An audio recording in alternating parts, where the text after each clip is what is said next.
All right. So, welcome to this 11th TA session on this NPTEL course, Applied Linear Algebra for Signal Processing, Data Analytics and Machine Learning. So, this is a course offered by Professor Aditya Jagannathan. And so, a little bit about myself, being the TA, the teaching assistant. So, my name is Yashvanth, and I'm currently a PMR of Ph.D. research student with the Department of EC at IISc Bangalore. And my broad research interests lie in statistical signal processing and wireless communications, while I currently focus on intelligent reflecting surfaces for 5G and beyond wireless communications. So you can write to me at this email address if you have any queries, and you can also know more about me in this particular link. Okay, so today the topic that we will be discussing is a very interesting topic, namely of discrete time Markov chains. Okay, it's a very interesting topic if you ask me, because most of the real-time applications that you see today, can be modeled as a discrete time Markov chain problems. Okay, so what we'll do is we will again, as usual, we will start with a summarization of week 11's lectures. Okay, I already see a chat message to suggestion to solve problems after theory. Of course, today there are going to be a lot of problems. At least I'm going to solve 5 problems today. So yeah, just stay tuned.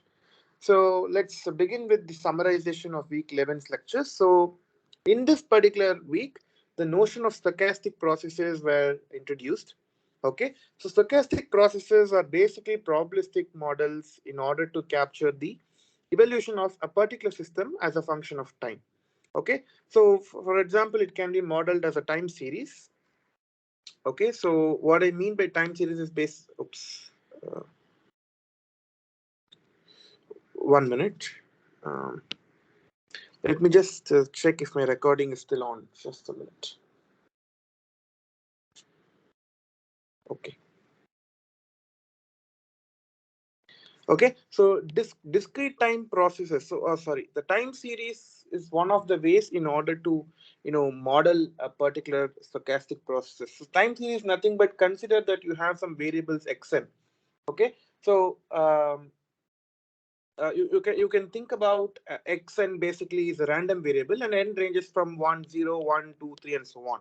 Okay, so it's a discrete time in the sense that our time indices are measured by something like 0, 1, 2, 3, and so on. There is no notion of time between 0 and 1.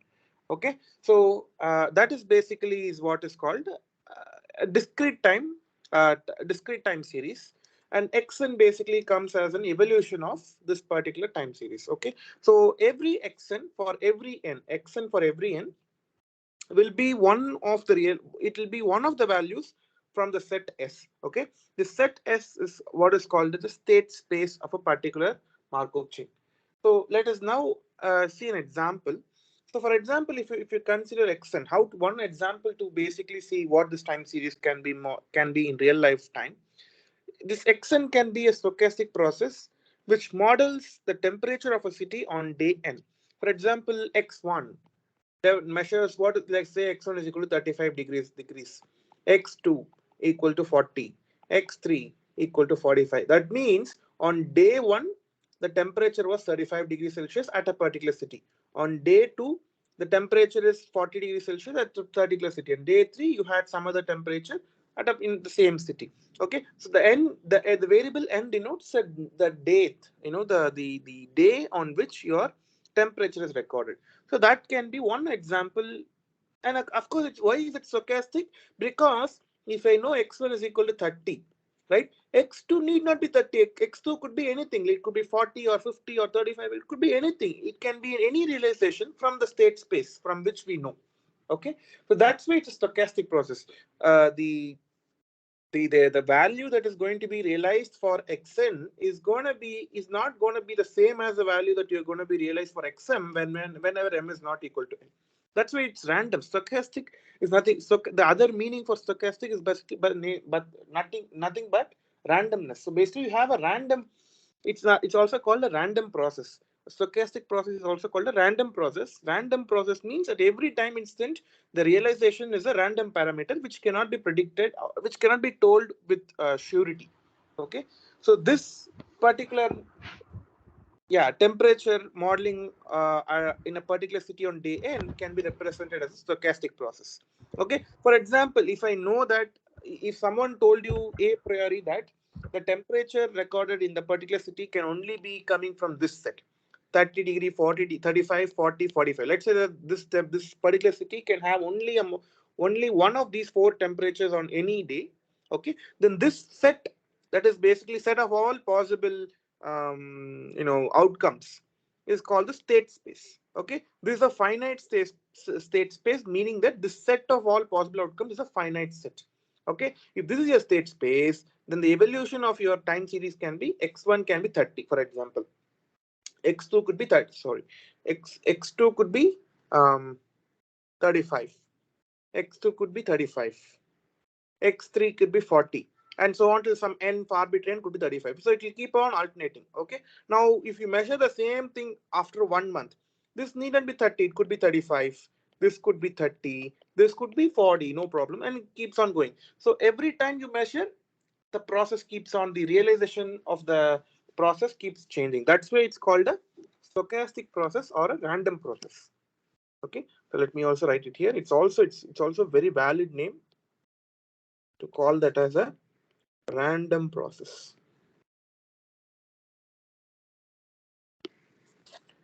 Okay, so that is basically the notion of stochastic process. So essentially, xn, right? Xn is a random variable for every n. Okay, so for n equal to 1, x1 is a random variable. X2 is a random variable. So X1 is a random variable which can take values in 30, 35, 40, 45 with some probabilities each. So with probability, some probability, it takes the value 30. On day 2, X2, that is another random variable. It can take one among these four values. Xn for n arbitrary, that is again a random variable which can take values one among these four.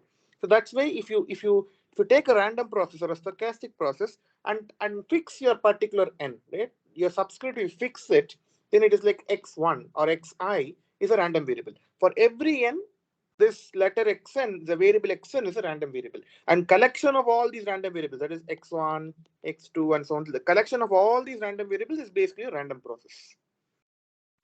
Okay, yeah, there is a question, there is a chat message, but temperature may be different from set values. Yes, that's true. So then that's true. It can happen. So basically what you're saying is a state space could also itself change. Yeah, no problem. It can change. I'm just assuming a particular stochastic process where the state space is fixed. That's all. It can happen. That is also fine. No problem.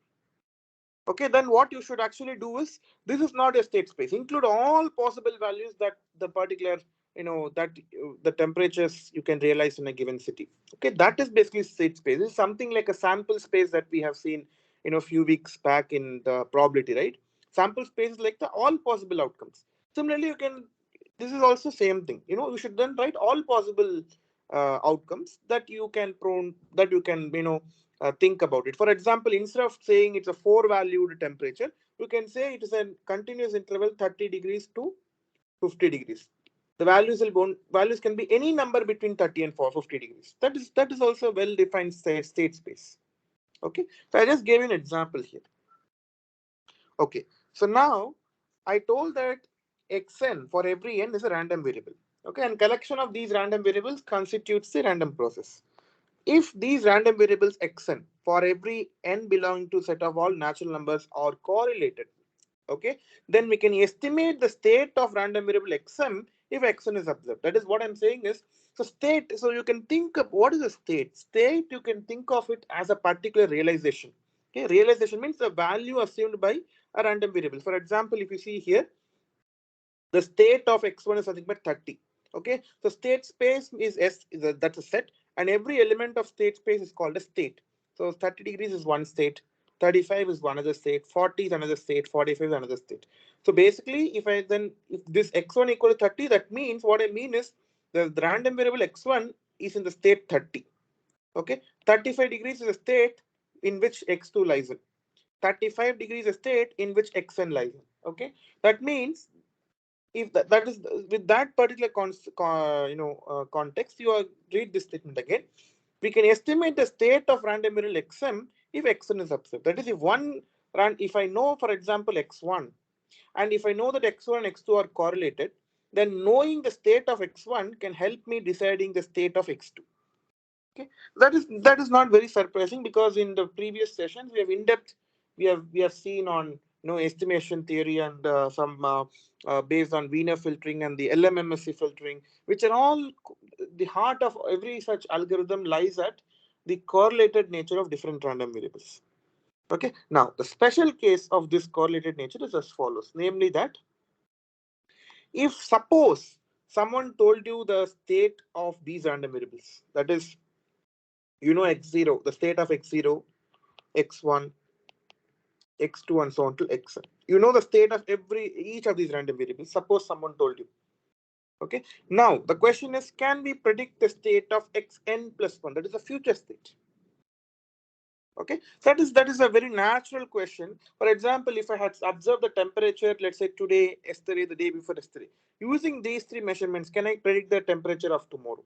That is a very natural, realistic, real life, useful question that one can always ask, right? So towards that end, we will study one particular scenario. Okay, this basically leads to the motivation of a Markov chain. Let's see. So what I do is, before that, I define something called S is equal to all set of Si such that I ranges from 1 to n. Basically, this is nothing but the state space itself. Okay, I've just written the state space, more mathematically, nothing more. Okay, just the same as what we have introduced before. Okay, so basically Si, so S1, S2, the small S1, small S2, small S3, and so on till small Sn are the different states that these random variables can assume or can realize. Okay, and set of all these states is denoted by the capital S, which is a state space. It's a set. Okay, then this is exactly the question that we are asking. Okay, what is the probability that your n plus 1th state is equal to Si? Okay, given that all your previous random variables assume particular, the knowledge of all the previous states. Okay, if I say given xn minus 1 till x now, that means I know the states in which each of these random variables have assumed. Okay, that is given the past observed states. What is the past and present? Because xn is the present. Okay, let me write that here. Given the past and present observed states, what is the prediction for n plus 1, which is the future? Okay, that is the question that I'm asking. And I'm asking a probabilistic sense. Why probabilistic sense? Because xn plus 1 can be one among any of these states. Okay, now I'm asking, what is the chance? What is the likelihood that xn plus 1 will assume a particular state Si, given that I have observed all the previous states? That's a probabilist, it's a random event. That's why I'm associating with the probability. So what I'm asking, the probability, what is the chance or what is the probability that xn plus 1 is equal to Si given all the previous observed present and past observed state? And this is a conditional probability because I've conditioned on the fact that I know all my previous states. And I'm asking the probability of what is the future state is going to be equal to a particular state Si. Okay, now if there is a special class of random processes for which this probability computation, there's a number, probability is a number between 0 and 1, right? This computation of this number is very easy. And those are precisely what is called Markov process, or they're also called, a Markov process, a special variety of Markov process called discrete time Markov process or discrete time Markov chain. Both are same. They abbreviate it as, the acronym is DTMC. Okay, what is speciality about the Markov chains or Markov process is that this probability, that is, what is the probability that your xn plus 1 is equal to xi given all my previous states, it is equal to the probability of xn plus 1 equal to xi given just xn. That is, this probability is independent of the past data. It is only going to depend on the present data. That is conditioned on the present state. That is, if someone told you what is the present state of this time evolution model, okay, then the future observation is independent of the past. Conditioned on the present state, the future is independent of past. That is the characterization of Markov process. Okay, so the probability that xn plus 1, the future random variable, the state of the future state, what is equal to Si, given my present and all my past observed, is the same as the probability of xn plus 1 is equal to Si, that is the future state equal to Si, given just the present observation. That means you no longer need to have the memory, or you need not know what was the past observations. You just need to know what present is, and based on the present, you can tell what is the future. You need not know what has happened in the past. Okay, this is called the Markov. Random processes which follow this kind of properties are called Markov processes, and in particular, this property. Okay, this property is called Markov property. Note that this particular property, the probability expression, holds for every state in S, not just for a particular state Si. It could be equal to S1, equal to S2, S3, S4. For every such S in your state space, this probability expression will hold true. That is conditioned on the present. The future is independent of the past. Okay, this is called Markov property. So what do you mean by past, present, future? Basically very simple. And just xn is your present, n is your present tense. Everything before xn is your past tense. Everything after xn is going to be a future tense. Okay, so this is basically your this is your Markovian property. So conditioned on the present, past is irrelevant to me. I don't just the present state will help me in predicting the future state. Okay, now what is homogeneous DTMC?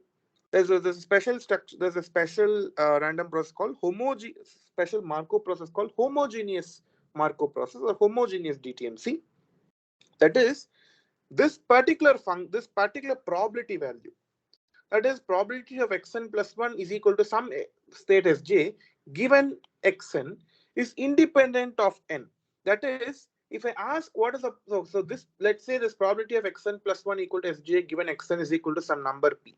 Okay, then probability of xn is equal to same state Sj given xn minus 1 is also equal to p. That is, it really does not depend on what is your n value. It only tells that the difference between the subscript that you're taking here and here should be varying by 1. That is n plus 1 and n. So here if you have n minus 1, here it should be n minus 2. Here if you have n, it should be n minus 1. So they just have to differ by 1 unit. But the actual number, the actual time instant itself does not matter. So what does it mean? The probability is does not change with time. So the subscript can be something regarded as a time indices, right? So this probability does not change with time. Okay, for it, that's what I'm writing here. Probability of xn plus 1 equal to Sj given xn is same as probability of xn equal to Sj given xn minus 1, which is same as all the way till probability of x2 equal to Sj given x1, which is same as probability of x1 equal to Sj given x0. So with time, these probability values do not change. That is called, the such type of Markov processors are called homogeneous DTMC. They are very easy to characterize, because if the probabilities keep changing every time, the system is very complex. But if someone told you that this system characteristic dynamics of the system does not change with time, it's a little bit easy to characterize. Although there is an uncertainty onto at which state a particular at time instant n, there is an uncertainty on the state at which the system is, but you will know that with the probability with which the system will be in a particular state will not vary with time. So basically, it's like the process, the statistics of the process is time invariant. Such type of processes are under the Markovian property satisfying processes are called homogeneous discrete time Markov chains. Okay, so now related to this, so going forward we'll only assume homogeneous DTMC, because otherwise the math will become very very hard to characterize. And also it turns out that in real time applications this does not get violated much. Most of the applications can be modeled as homogeneous Markov processes. Okay, so it's okay, we'll assume only homogeneous Markov processes in the going forward.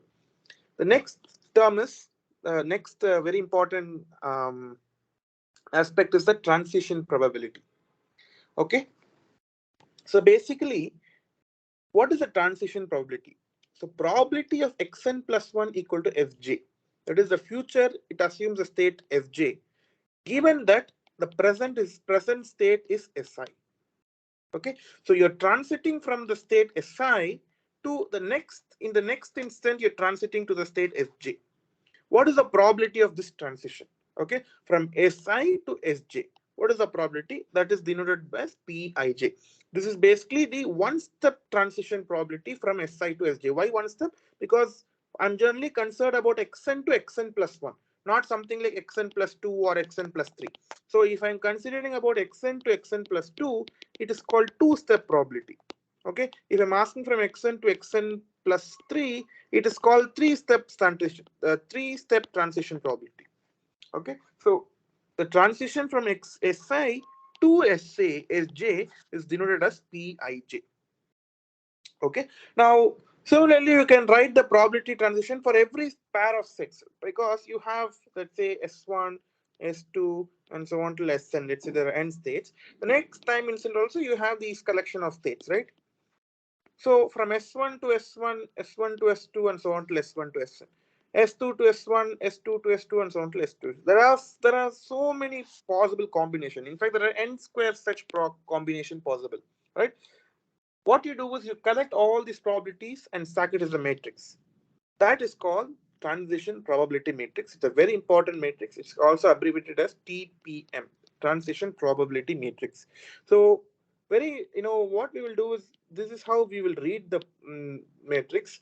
So you consider that your row was your xn and your columns are your xn plus 1. That is, your row is your current state, your column is your future state.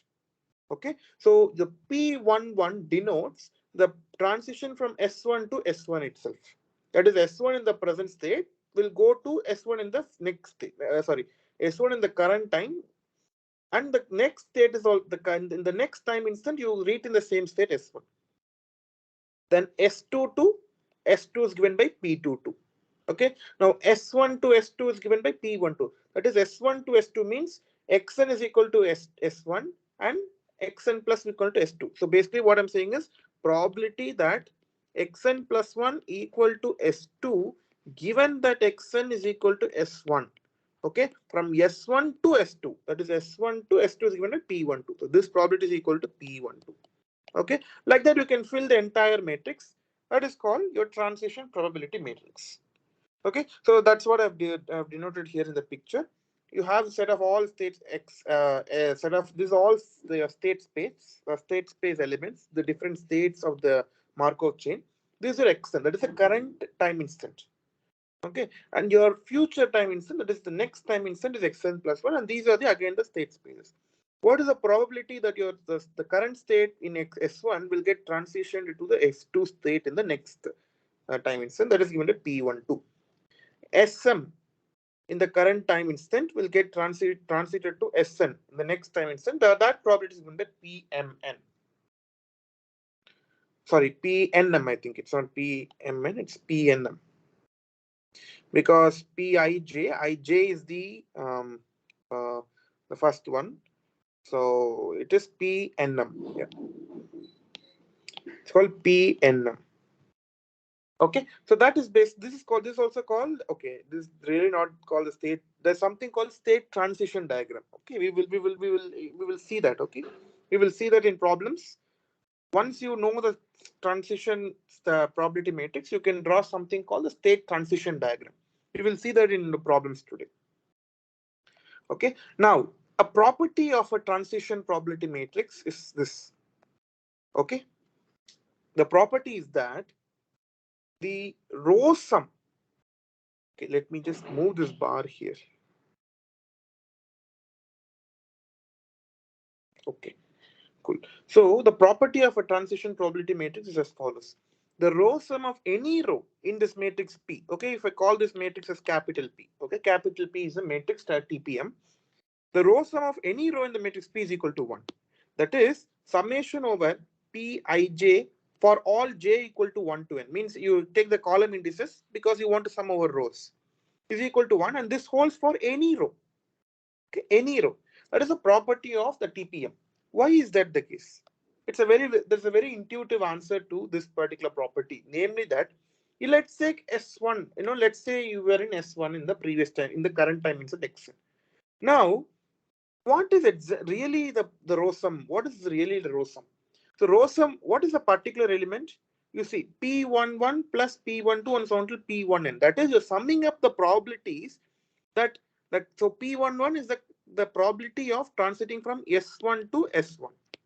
P12 is nothing but S1 to S2. P13 is nothing but S1 to S3. And so on till P1n is S1 to Sn. Okay, this is P11, this is P12, this is P1n. Okay, that is what I'm writing here. This is your P11, P12, P1n minus 1, and P1n. Okay, so this basically these are the probabilities in one row. That is the first row because I'm talking about S1. Okay, so basically here if you see the first row corresponds to S1, and these are different states in the next time instant. Okay, that is what I'm writing here.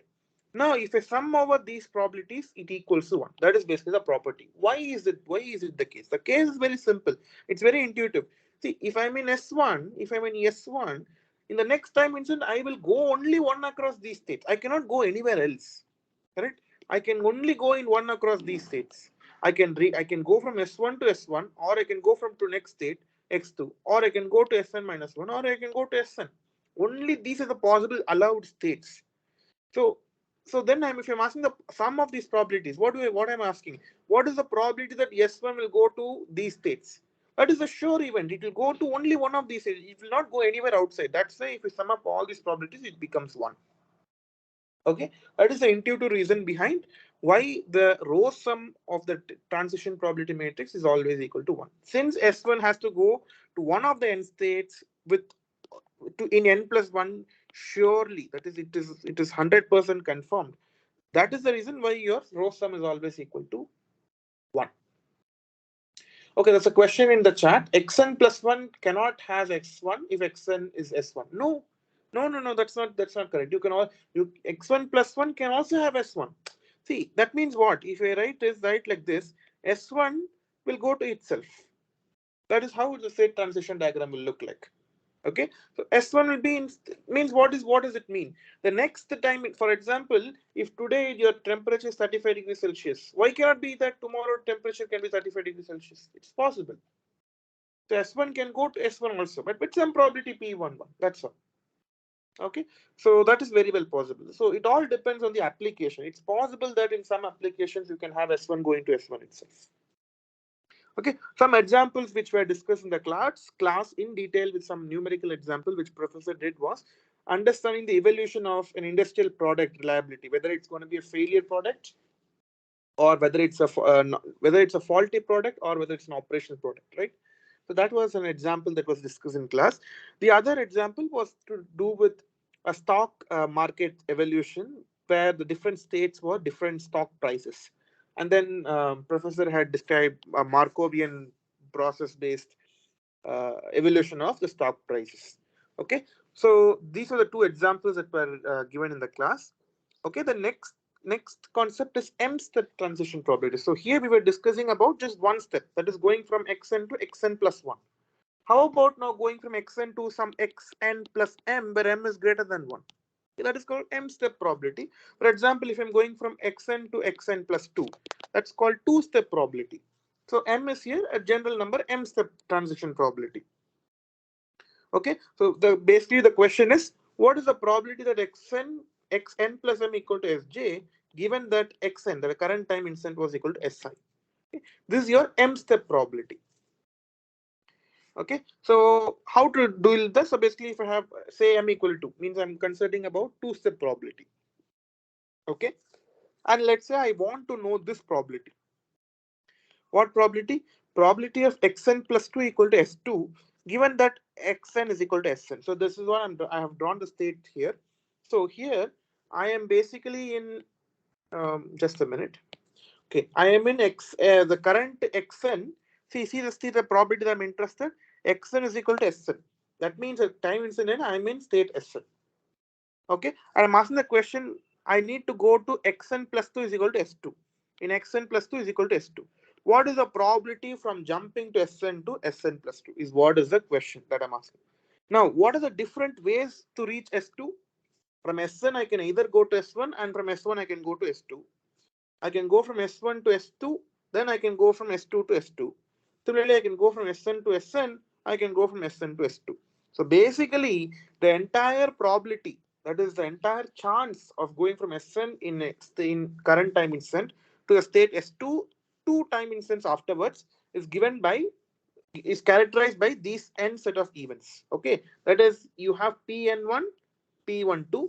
Okay, so basically this particular event will happen with probability Pn1 times P12. Okay, this particular event will happen with probability Pn2 into P12, P22, that is product. And this event will happen with probability Pnn times Pn2. And what is the total probability? Just sum over all these probabilities. That is sum over Pnk into Pk2 from k equal to 1 to n. This is your net probability from P and 2 in 2 time steps.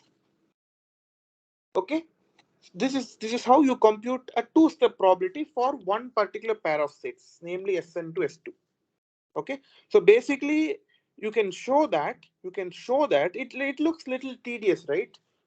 When even for two-step probabilities it looks tedious, right? But there have been a lot of mathematics, and you can show that if you want to understand the transition probability from state I to state j in m steps, that is, I mean initially in state I take m steps and then reach state j. Okay, that is the m step transition probability from state I to state j. You can show that this probability value is same as taking p power m, where p is the one step transition probability matrix, this matrix. Okay, basically this matrix I'm talking about, this matrix. Just from this this transition probability, we'll have a particular transition matrix, right? Take that particular matrix P, raise it to the power m. So multiply P m times the matrix, you multiply it m times, and take the I comma jth entry of that matrix. That will be that you can show that is the transition probability, m step transition probability from I to j. It's a very non-trivial and a famous relation.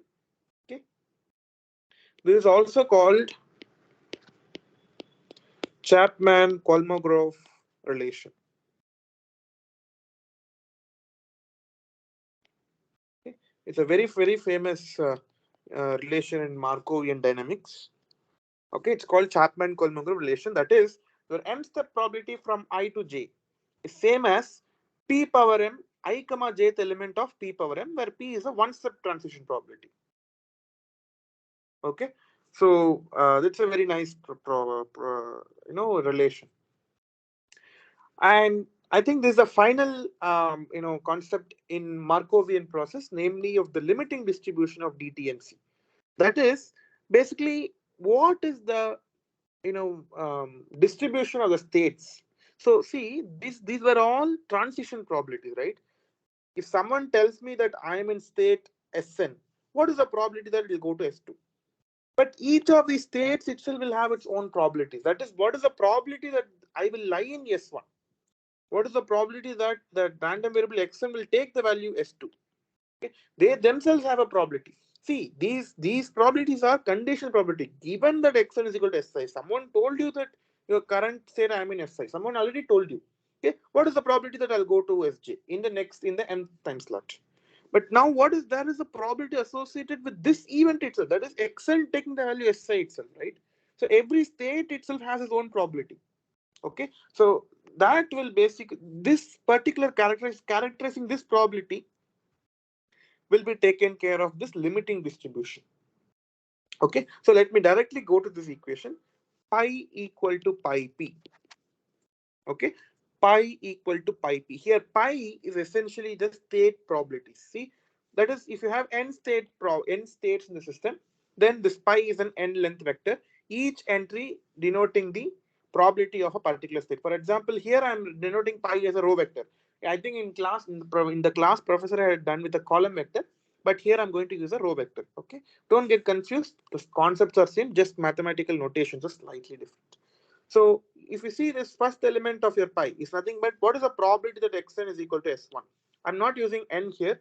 I'm not using c. I'm asking xn is equal to s1. So I'm not parameterizing this pi by n. I'll tell the reason. Okay. So for a first element tells the probability of taking the state s1. The second element will tell probability of take the state s2. The last element is probability of xn is equal to sn. That is the nth state. This is a row vector. Okay. If I say pi equal to pi p, what does it mean? I'm already in a one in particular state xn. I have a transition and make to the next time instant xn plus one. Okay, that is this pi is equal to the state the probability distribution of states in xn. I make a transition by one step. That is p, and again I should get back the same distribution pi. That if I'm able to get that, then that pi is called the limiting distribution. That is, that particular state distribution is time invariant. Just understand the difference. The transition probability is time invariant means that the chain is homogeneous. The transition Markov process is homogeneous, but the uh, state distribution is basically not varying with time.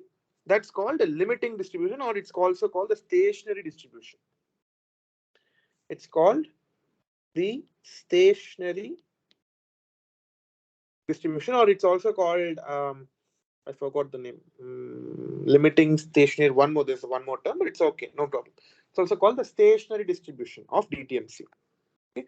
So if one starts with the if one starts a Markov chain with pi as the initial distribution, then pi remains a distribution of states at any time.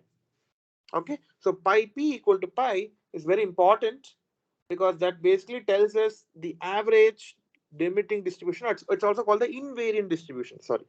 It's also called the invariant. It has three terms: limiting distribution, or stationary distribution, or called invariant distribution. Okay, so invariant distribution of a Markov chain is something but this pi. You need to just solve for the equation pi equal to pi p. Okay, find the pi which is basically satisfy the relation pi equal to pi p. Such a pi is called the limiting distribution of that particular Markov process. Okay, it's an observation that pi equal to pi p equal to pi. It's also nothing. That means it's a relation. It's a relation that is satisfying. That means pi is a left eigenvector of the matrix P with eigenvalue equal to 1. Or in other words, pi is a right eigenvector of the matrix P transpose with eigenvalue equal to 1. Okay, fine. The next, we're going to switch gears a bit, and we're going to see the least squares solution again. So it's a revisit to least squares. So we saw in the class that, in previous sessions also we have seen that if y equal to ax is a given system of solutions, system of linear equations, and suppose your y does not belong to the column space of the matrix A, then you tend to take the best solution. So basically, if y does not belong to column space of A, that means you cannot find the direct x which will solve y equal to x. X does not have any solution. Okay, but you can find the best approximate solution for x. That is basically the notion of least squares. Okay, but you see in least squares, see this is the least square expression. There is an inversion that takes place. A transpose A, the whole inverse. That means this matrix A transpose A should be invertible. And we saw that that is invertible only under one condition, namely that this matrix A should have full column rank. Okay?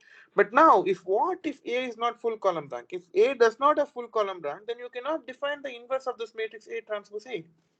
In which case, then the question is how to find the least square solution, and that was basically the motivation for the rest of the week's lectures. Okay, the upshot is that you will use SVD in order to compute the least squares for this problem. Okay, so very quickly going through, let me write the SVD of A is equal to U sigma V transpose, which is the usual SVD. But here your sigma is equal to sigma has R non-zero singular values, which is less than n, because I'm considering the case where A is not full column rank. Means for an m by n matrix, so A is an m by n matrix, so A is an m by n matrix. If it's not full column rank, the rank of A is strictly less than n. That's why the sigma matrix will have R non-zero and singular values, which is less than n. Okay. Now what I'll do is this U is a matrix of size m by n. I will construct a matrix u bar equal to u concatenated with some other matrix u tilde such that u tilde is orthogonal or u tilde Hermitian equal to identity. That is, the columns of the matrix u tilde are orthogonal to the columns of matrix u. It's always possible to do that. Okay, so you can show that if you are able to construct such matrix, this resultant matrix u bar is also unitary matrix. That is, u bar Hermitian u bar equal to identity equal to u bar Hermitian. Okay, so now let's construct a matrix such as u bar. Now let's go back to our least square. This is your least square solution. This is your least square term. Norm of y minus x, L2 norm of y minus x square. That is the least squares. You can write this as under the norm u transpose time y minus x L2 square. That's because this is nothing but two norm. Two norms are unitary invariant. That is, if I take the vector x and take its L2 norm, and if you multiply this vector by some unitary matrix and then take the L2 norm square, for example, both these values will be equal. That's because the two norm that I'm talking about is unitarily invariant. That is, multiplying by unitary matrix and taking the norm does not change the norm.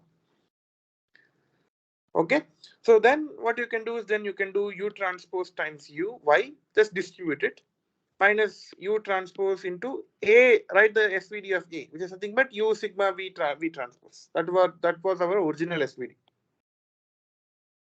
Okay, and then this is your a times x. Now u bar is nothing but this guy, right? U bar is nothing but this guy. So this u and u tilde. So it's, if you take the transpose, you get u transpose concatenated with u tilde transpose times y, minus again the same thing, times u sigma v transpose times x. Okay. Now so u transpose y, call this as y check. Okay. And u tilde transpose y, call this as y tilde. Okay. Again, now u transpose u is equal to identity, but u tilde transpose u is equal to 0. That because that was my oh, sorry, if this okay, so if this guy u and u tilde should all be orthogonal, means it will be 0 null matrix. I'm sorry, it's a null matrix, because that means all these columns are orthogonal to each other. Okay, that is by construction u tilde and u are orthogonal, so this particular u tilde transpose u will become a null matrix. Okay, times you have sigma v transpose x. Now identity times sigma v transpose x same as sigma v transpose x, and 0 times sigma v transpose x same as 0. Okay, now this entire norm square I have L2 norm square. Okay, maybe this is missing here. Yes, I close it. Fine. Now, okay, now you see what I'm doing is, this is nothing but, so I'm taking the first r elements here. These are the rest of the n minus r elements here. Okay. Similarly, this is the first r element. This rest of the n minus r are 0. Okay. Take the first r elements. That is your first term. The second r elements y tilde minus 0. So it's just y tilde square. Okay.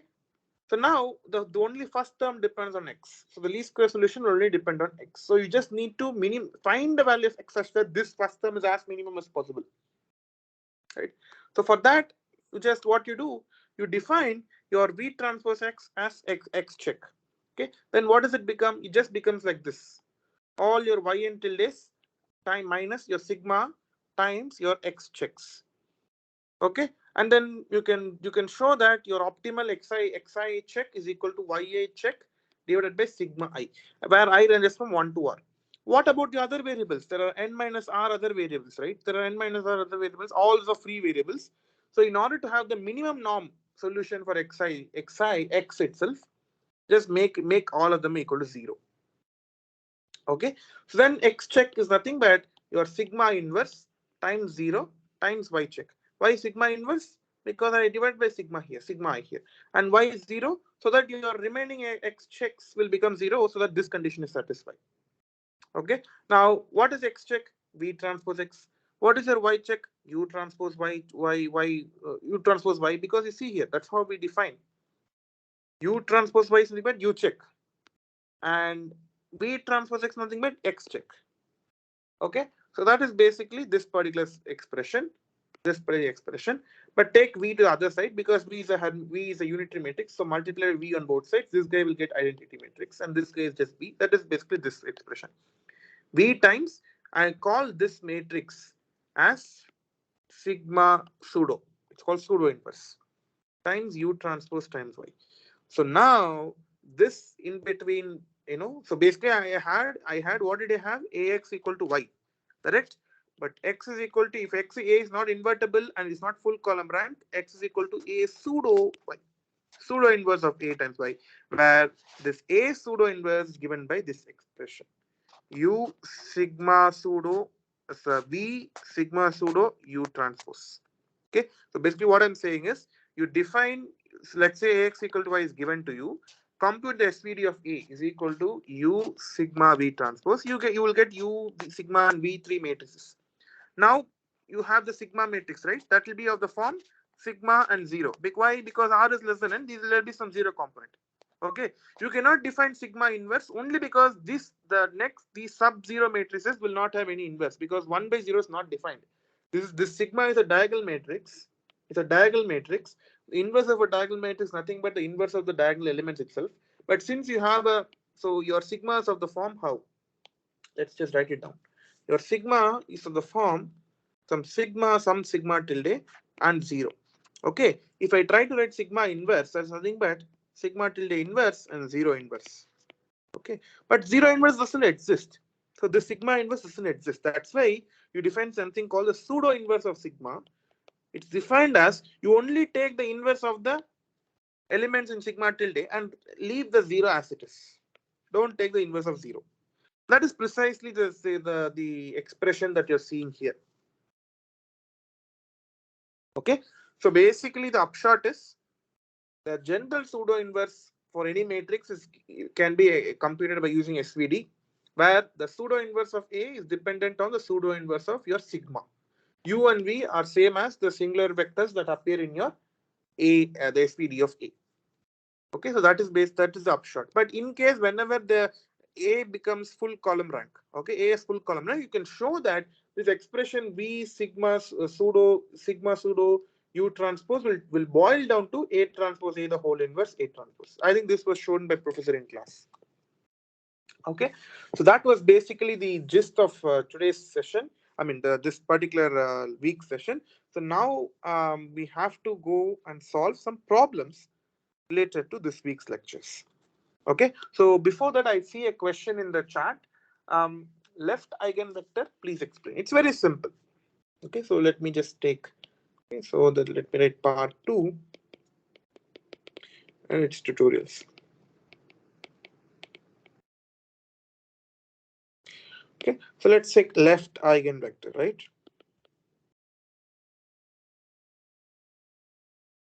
It's actually nothing. So let me first, for that, recall what is your general eigenvector equation? Ax equal to lambda x.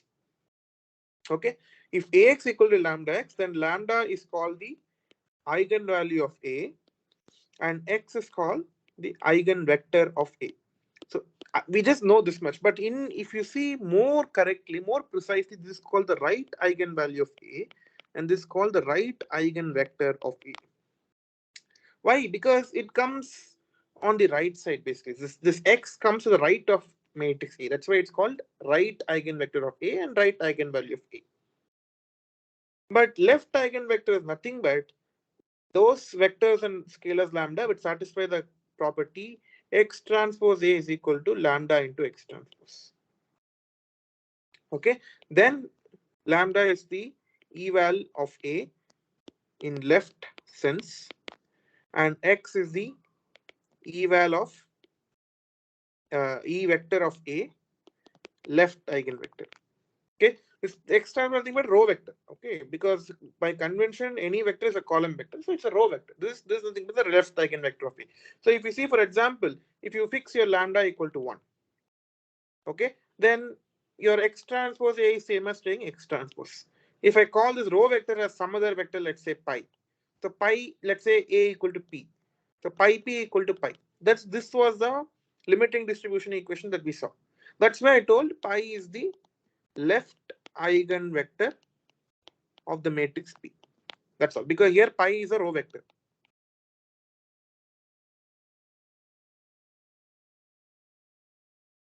Okay, so that's all. This is about left eigenvectors.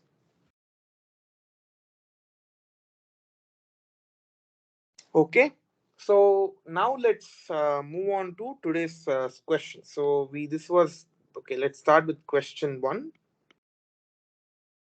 Okay, the transition probability matrix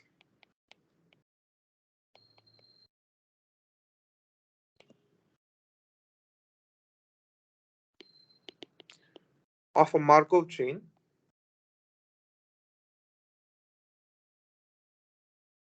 Xn, where n ranges from 1, 2, 3, and so on. It keeps on going, having the state space S equal to, just it has three states, 1, 2, and 3. Okay, is that is, I'm saying the transition probability matrix of a Markov chain having the states 1, 2, 3 is given by P equal to zero point 0.1, 0 0.5, 0 0.4, 0 0.6, 0 0.2, 0 0.2, 0 0.3, 0 0.4, 0 0.3. Okay, so what does it mean? So basically, I'm just recollecting. It means this corresponds to the state S1, that is basically equal to 1, S2 equal to 2, and S3 equal to 3. This is also S1 equal to 1, S2 equal to 2, S3 equal to 3. But this guy on column wise is X1 plus 1, but row wise it is X1. Okay, that is the meaning of this particular transition probability matrix. And it's also given, okay, and the initial distribution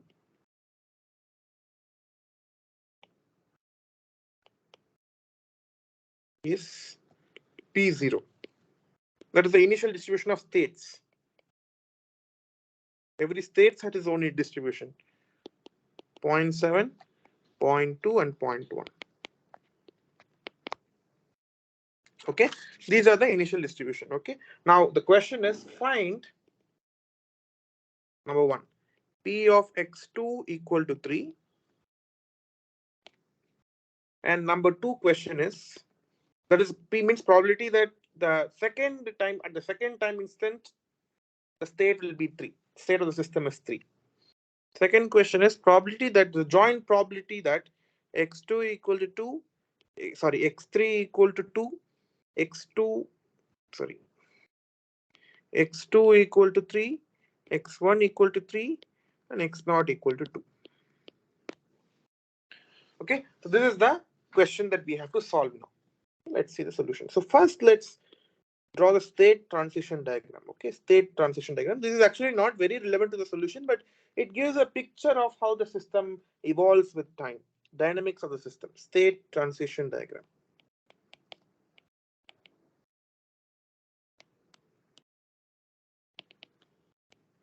Okay, so how many states do we have? There are three states. S1 equal to 1 is the first state, S2 equal to 2, and S3 equal to 3. Okay, now, okay, so let me just zoom in a bit. So you see, S1 to S1, the probability is 0.1. That is, S1 to S1 is 0.1. Just right, just S1 make a loop, and again it comes back to S1, and that happened with probability 0.1. S1 to S2, which happens with probability 0.5. This is 0.5. Okay, then S1 to S3 happens probability 0.4. This is 0.4.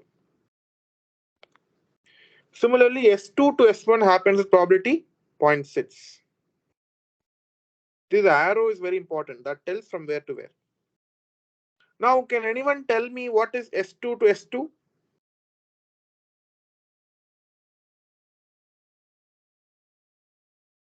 Can anyone unmute and tell what is the probability from going from S2 to S2?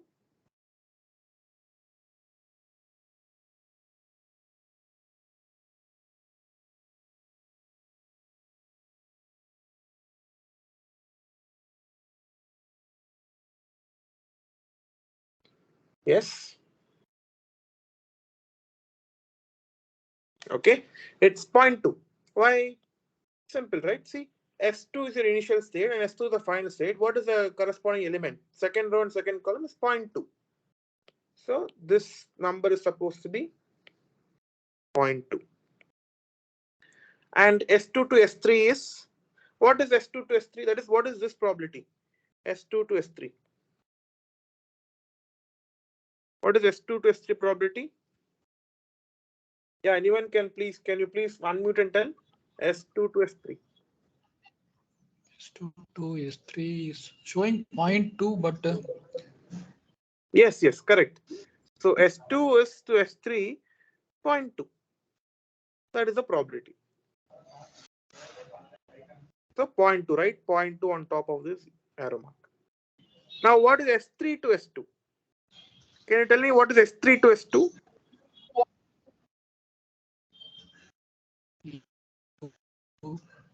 Sorry, I didn't hear you S2 properly. is written as 0.4. Yes, correct. S3 to S2 is 0.4. Correct. This is 0.4. And finally, S3 to S1. What is S3 to S1?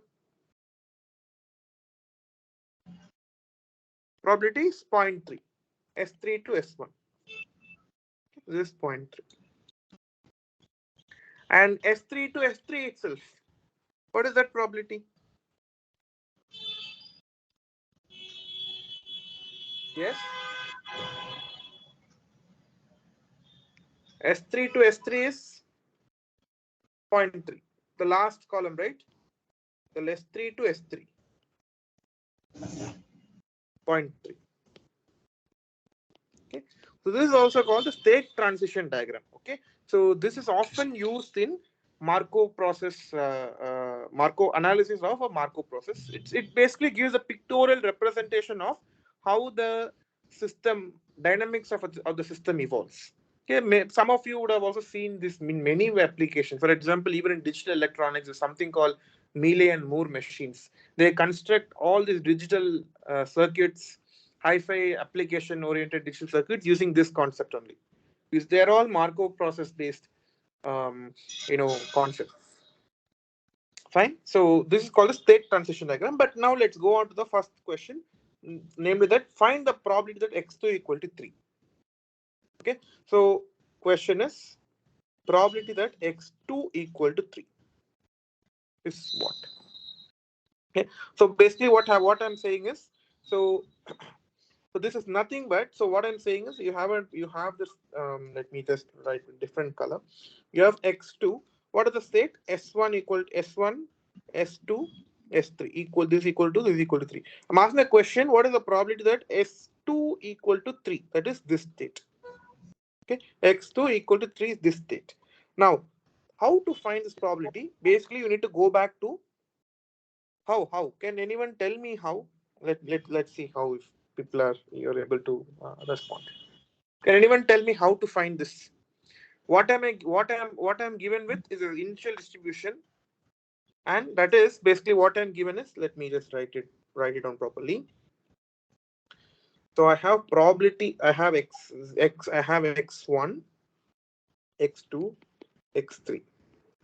Oh, okay. X starts with 0 or 1. It just starts with 1. No problem.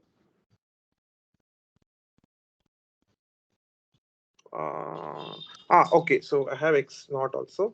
Initially, I'm starting with, X1, S2, S3. S1, S2, S3. S1, S2, S3. Okay. And the probability of this guy is equal to, see, I'm saying P is 0. 0.7, 0.2, 0.1. Okay. So this is 0.7, 0.2, and 0.1. This is the probability of the states in the time step 0, the initialization. Okay. Now I'm asking the probability that x2 is equal to s3. How will you find it? Correct. So there is a chart. So first you need to do a two-step transition probability. Okay. You need to do a two-step transition probability.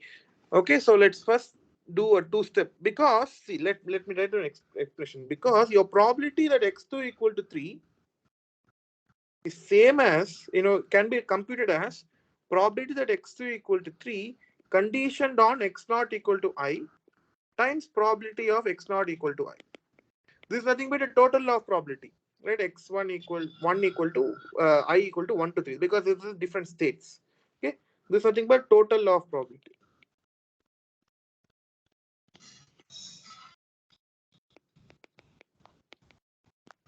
Okay, now you see, this is something we know. Probability of x naught equal to 1, probability of x naught equal to 2, probability of x naught equal to 3. No, 0.7, 0.2, 0.1. We know.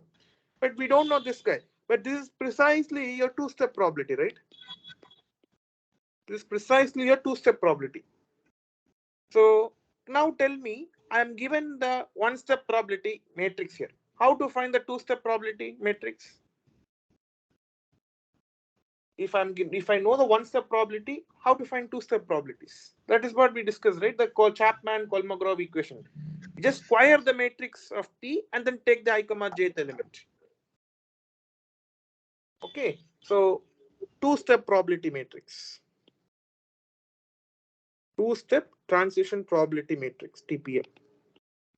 Okay, that is P square equal to, just need to square it 2 times, means multiply it by the same matrix twice. 0.3, 0.4, 0.3 times, again multiply.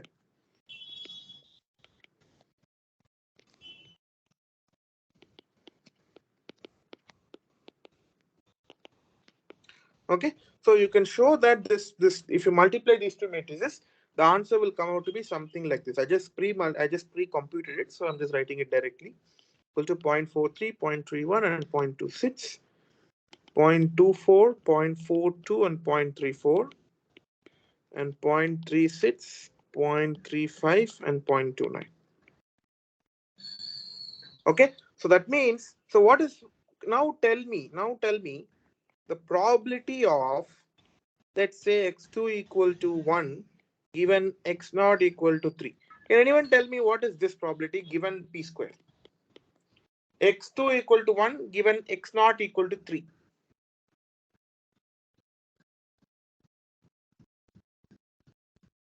Yes, can anyone tell me the answer for this probability?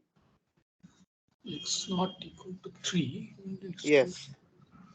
Okay, equal to 1 will be. How is it? Yeah, these are x naught, here x2.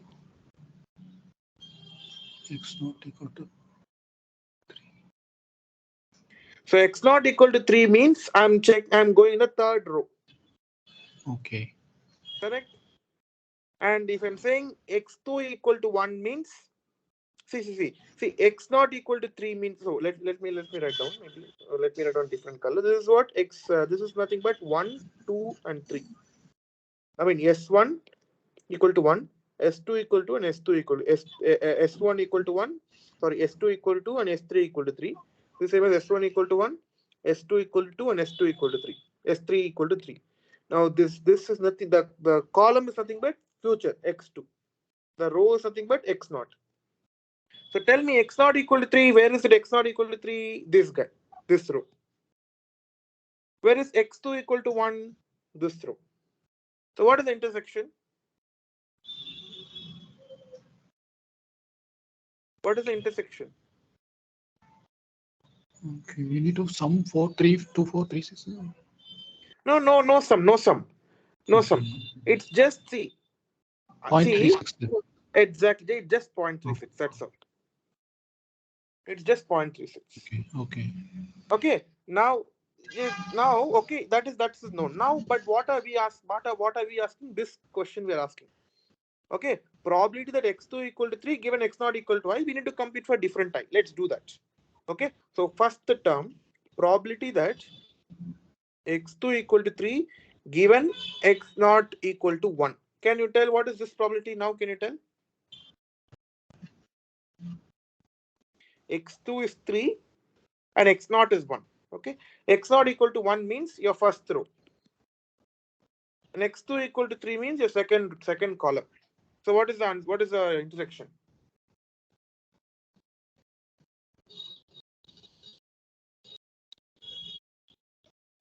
X not equal to 1 is okay, first row. Okay. And Correct. X2 equal to 3, okay, 0.26. 0.26. Yeah, 0.26. Correct. It's 0.26. Okay. 0.26. Now, the next is I is what? See, we need to find for all I from 1 to 3. Only then we can use this in this term and sum it up. Correct? So let's now Okay. find the next I, x2 equal to 3, given x not equal to 2. Now, what is this? X2 equal to 3, given x not equal to 2.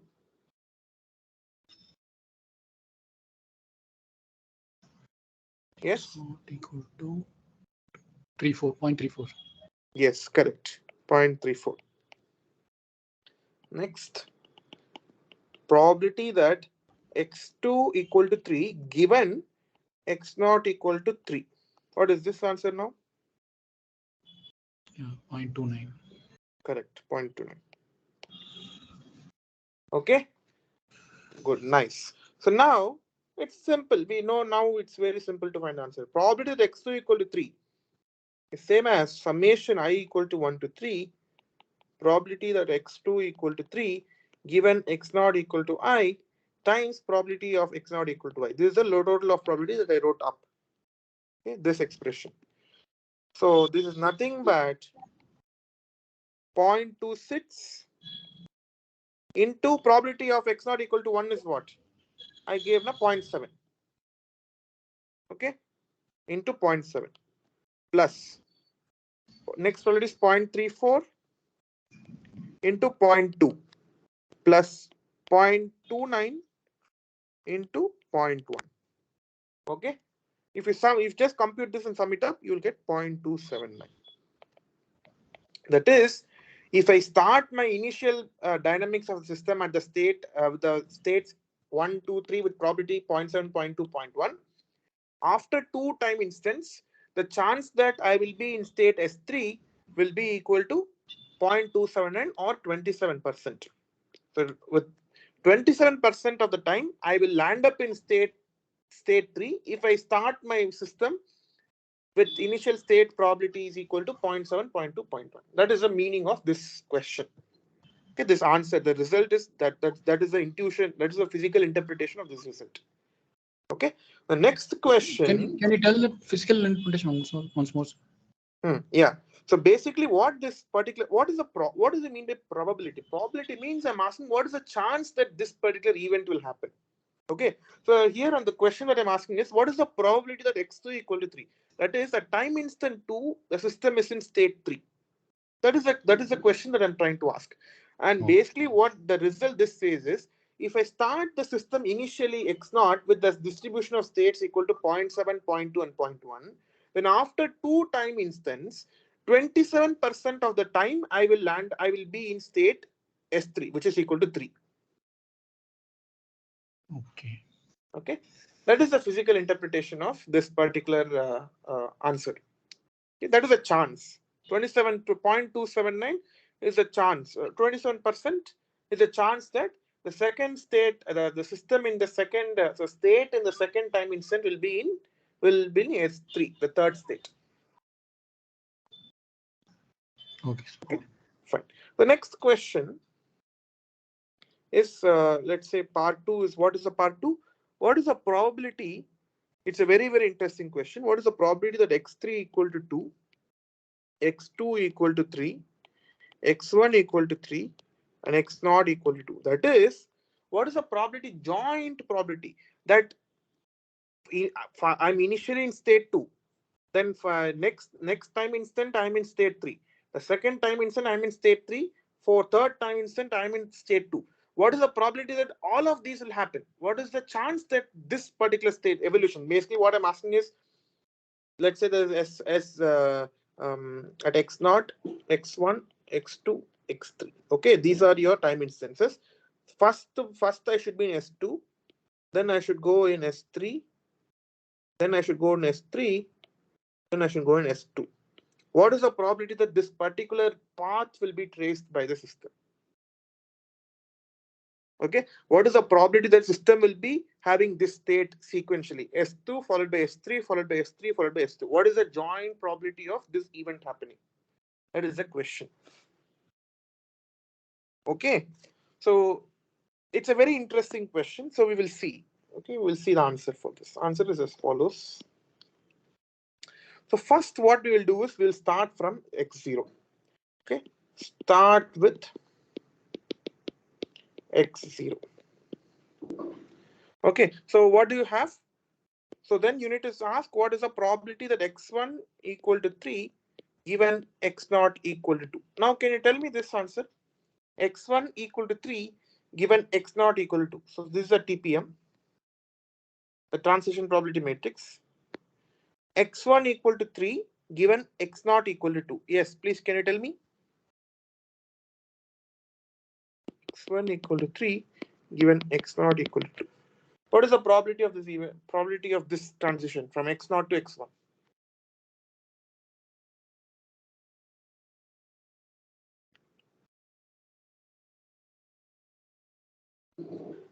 Yes.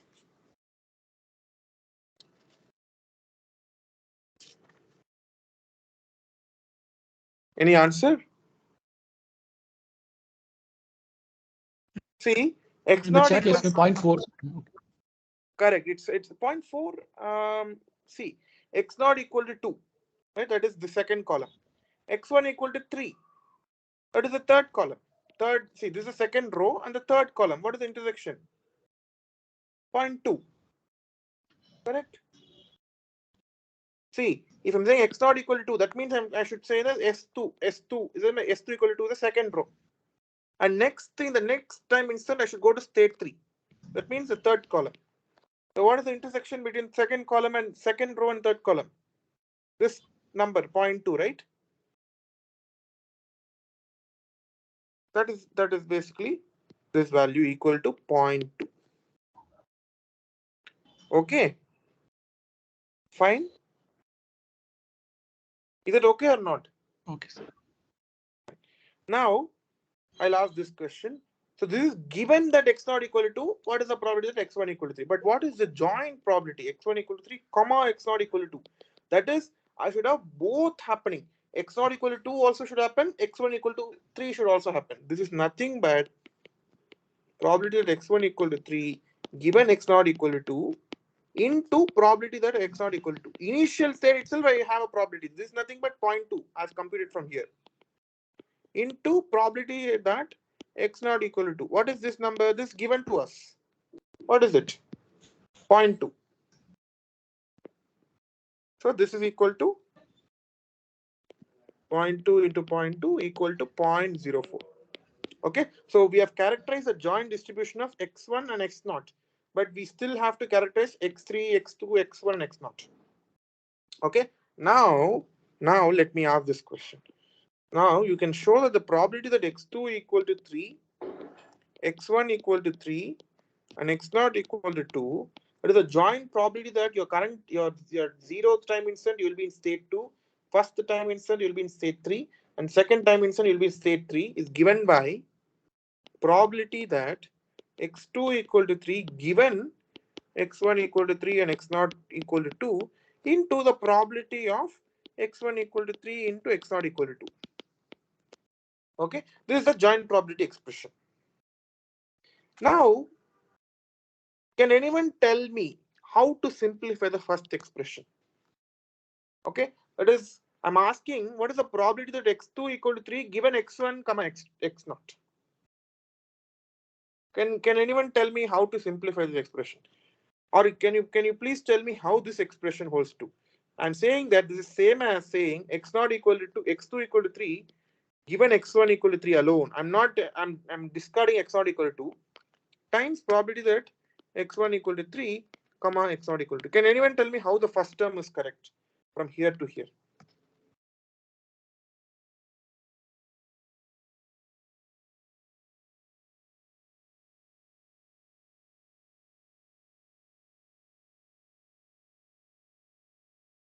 Yes.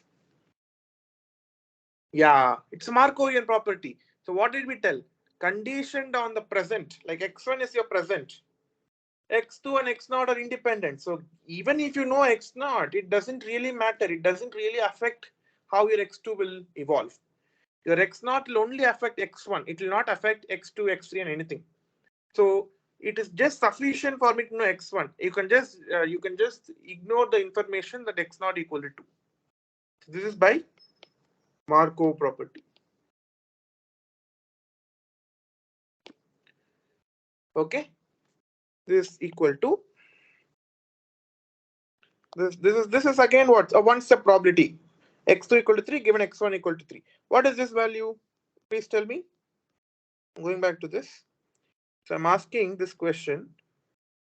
X2 equal to 3 given x1 equal to 3.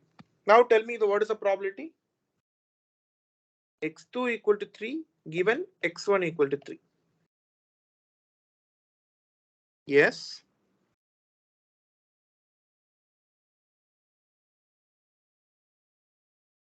Yes, can you please tell me what is x2 equal to 3 given x0 equal to 3? What is that probability?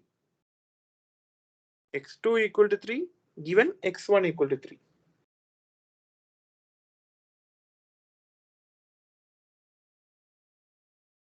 See, x2 is equal, so x2 is equal to 3 means third column. See here, just see here, xn plus 1 xn. That is, your future is on the column and your present is in the row. Okay, so x2 is equal to 3 means the third column, and x1 equal to 3 means your third row. What is the intersection between third row and third column? Point Yes, 3. yes, that's all. Yes, 0.3. 0.3 into this probability, P probability of x1 equal to 3, comma x0 equal to 2, we computed here. You see here. So this is nothing but same as 0.04 from equation 1. This is nothing but 0.012. Okay, so now we have characterized the three-state distribution, three-time instant distribution, x2 equal to 3, x1 equal to 3, x0 equal to 2. But we are still there. We knew we also have to include x3 equal to 2. One more. We have computed these three commas. This still is this remaining. Okay, we'll apply the same trick. Probability that x3 equal to 2, that is your first thing. See, x3 equal to 2, then x2, these things just name it as it is, write it down. x2 equal to 3, x1 equal to 3, and x0 equal to 2. Okay, this is same as probability that x3 equal to 2 given x2 equal to 3, comma x1 equal to 3, comma x0 equal to 2 times the probability of x2 equal to 3, comma x1 equal to 3, comma x0 equal to 2. Again by Markovian property. The Markovian property, you can simplify this as probability of x3 equal to 2 given x2 equal to 3. You can disregard any other past. Okay, because x3 depends only on x2. It doesn't depend on anything before that. Times probability of x2 equal to 3, comma x1 equal to 3, and x0 equal to 2. Now this we need to compute this. Again, it's a one-step probability. Probability that x3 equal to 2 given x2 equal to 3. Let me go here. So now I'm interested in x3 equal to 2 given x2 equal to 3. Yes. Now can you tell me what is this probability?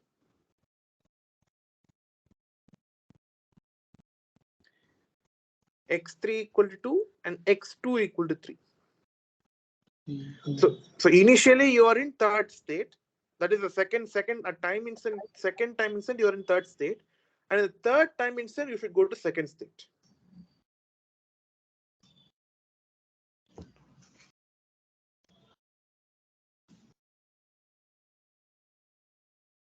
Certain 0.4 is Correct. It's 0.4. So basically, so initially you are in third state. So that S3 this one, and finally you should go to second state. That is this guy. The intersection is 0.4. Is equal to 0.4 into this probabilities we computed here. You see 0.012. See here, this probability is exactly same as this probability. So you can see, you can cross verify for yourself. Okay, So this probability if we found out to be 0.012. So this is nothing but zero point 0.4 into 0.012, which is same as 0.0048. Okay. This is the final. That is, what is the interpretation of this result? The joint chance that my state in the first time instant initial will be in 2, the first time instant it will be in 3, the second time instant it will be in third state 3, and the third time instant it will be state 2.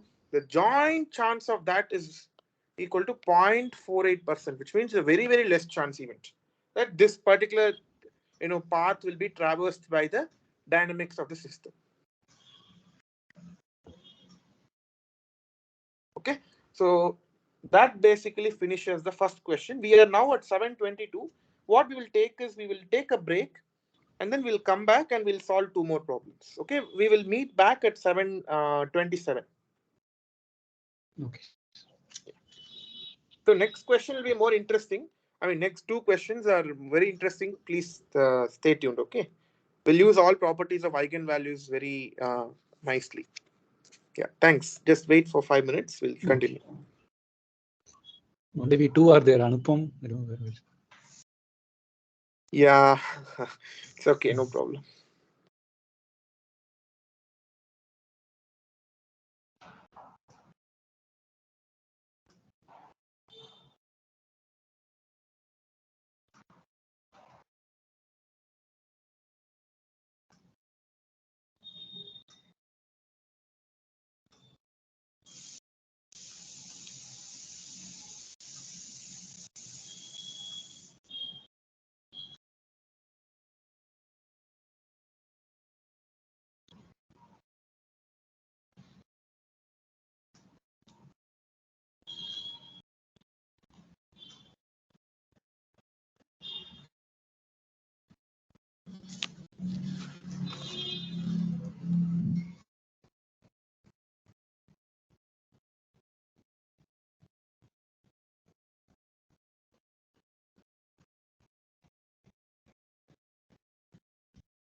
Okay.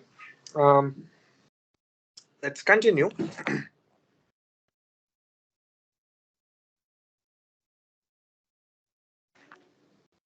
Okay, so let's continue with the next question. Question 2. Okay, the question is as follows. A man either drives a car, okay, is a man who either drives a car or catches a train.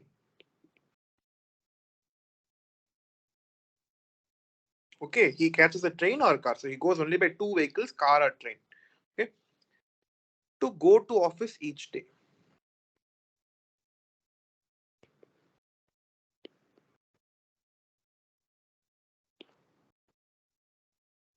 Okay, now the strategy that he follows is the strategy which he follows is he never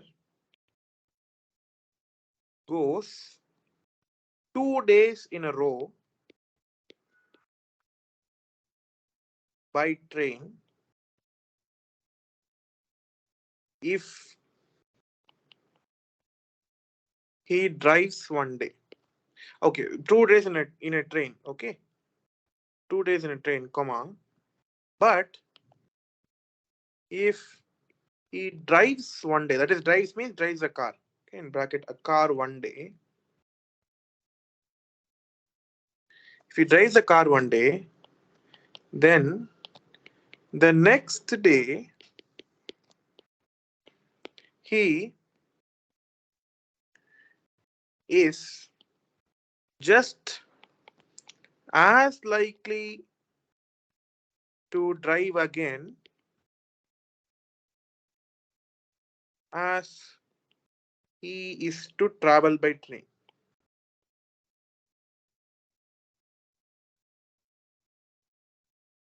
Okay. Now suppose that on the first day of the week,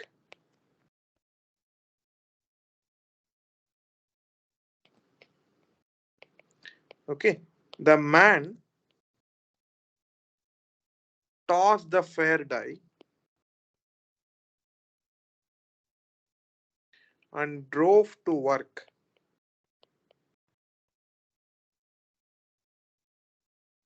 if and only if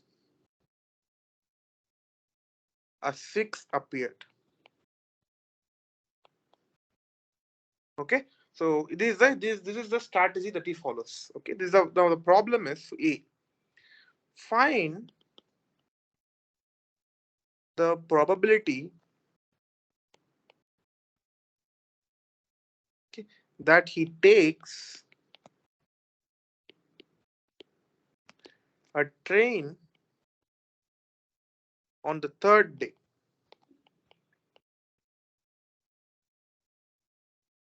Okay, and B,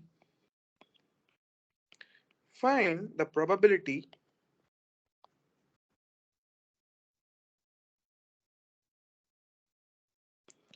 that he drives to work in the long run. Okay, so let me explain first. Let's first go over the question and understand what his mentality is. There is a man. Okay, he goes to office only by two modes of transports. One either by car or by train. Okay, now what it says is suppose he goes by train today, then he will not go by train tomorrow. Okay, he never goes 2 days in a row by train. That is consecutive 2 days. He will not go to office by train. Okay, so if he goes by train today, he will not go to train tomorrow. That is the number one. But if he drives a car one day, that is, so suppose today he drives a car, then the next day he is just as likely to drive again as he is to travel by train. That is, tomorrow he can either drive a car or he can drive a train, and the likelihood of both of them happening are equal because he's just as likely to drive again as he is to travel by train. So in 50-50 chance he will go by, if he travels by car today, tomorrow he will either go by car or by train by 50-50 chance. That is the meaning of the first paragraph. Now, suppose in the first day of the week, on the first day, okay, what he does is whether to decide whether he wants to go by train or car. What he does is he will take the die, he will take a die, a fair die. My die has 6 faces. He will toss a die. If a 6 appears, he will go by car. If nothing appears, if a number which is not 6 appears, he will go by train. Okay, because he goes only by train or car. If 6 doesn't appear, the only other option left is he'll go by train. Okay, this is the so initial distribution is given, and then the transition distribution is given. With this in hand, these are the two problems that we need to solve. Find the probability that he takes a train on the third day for number one. Number two, find the probability that he drives to work on in the long run. Okay, so is the question fine? Is the question understandable?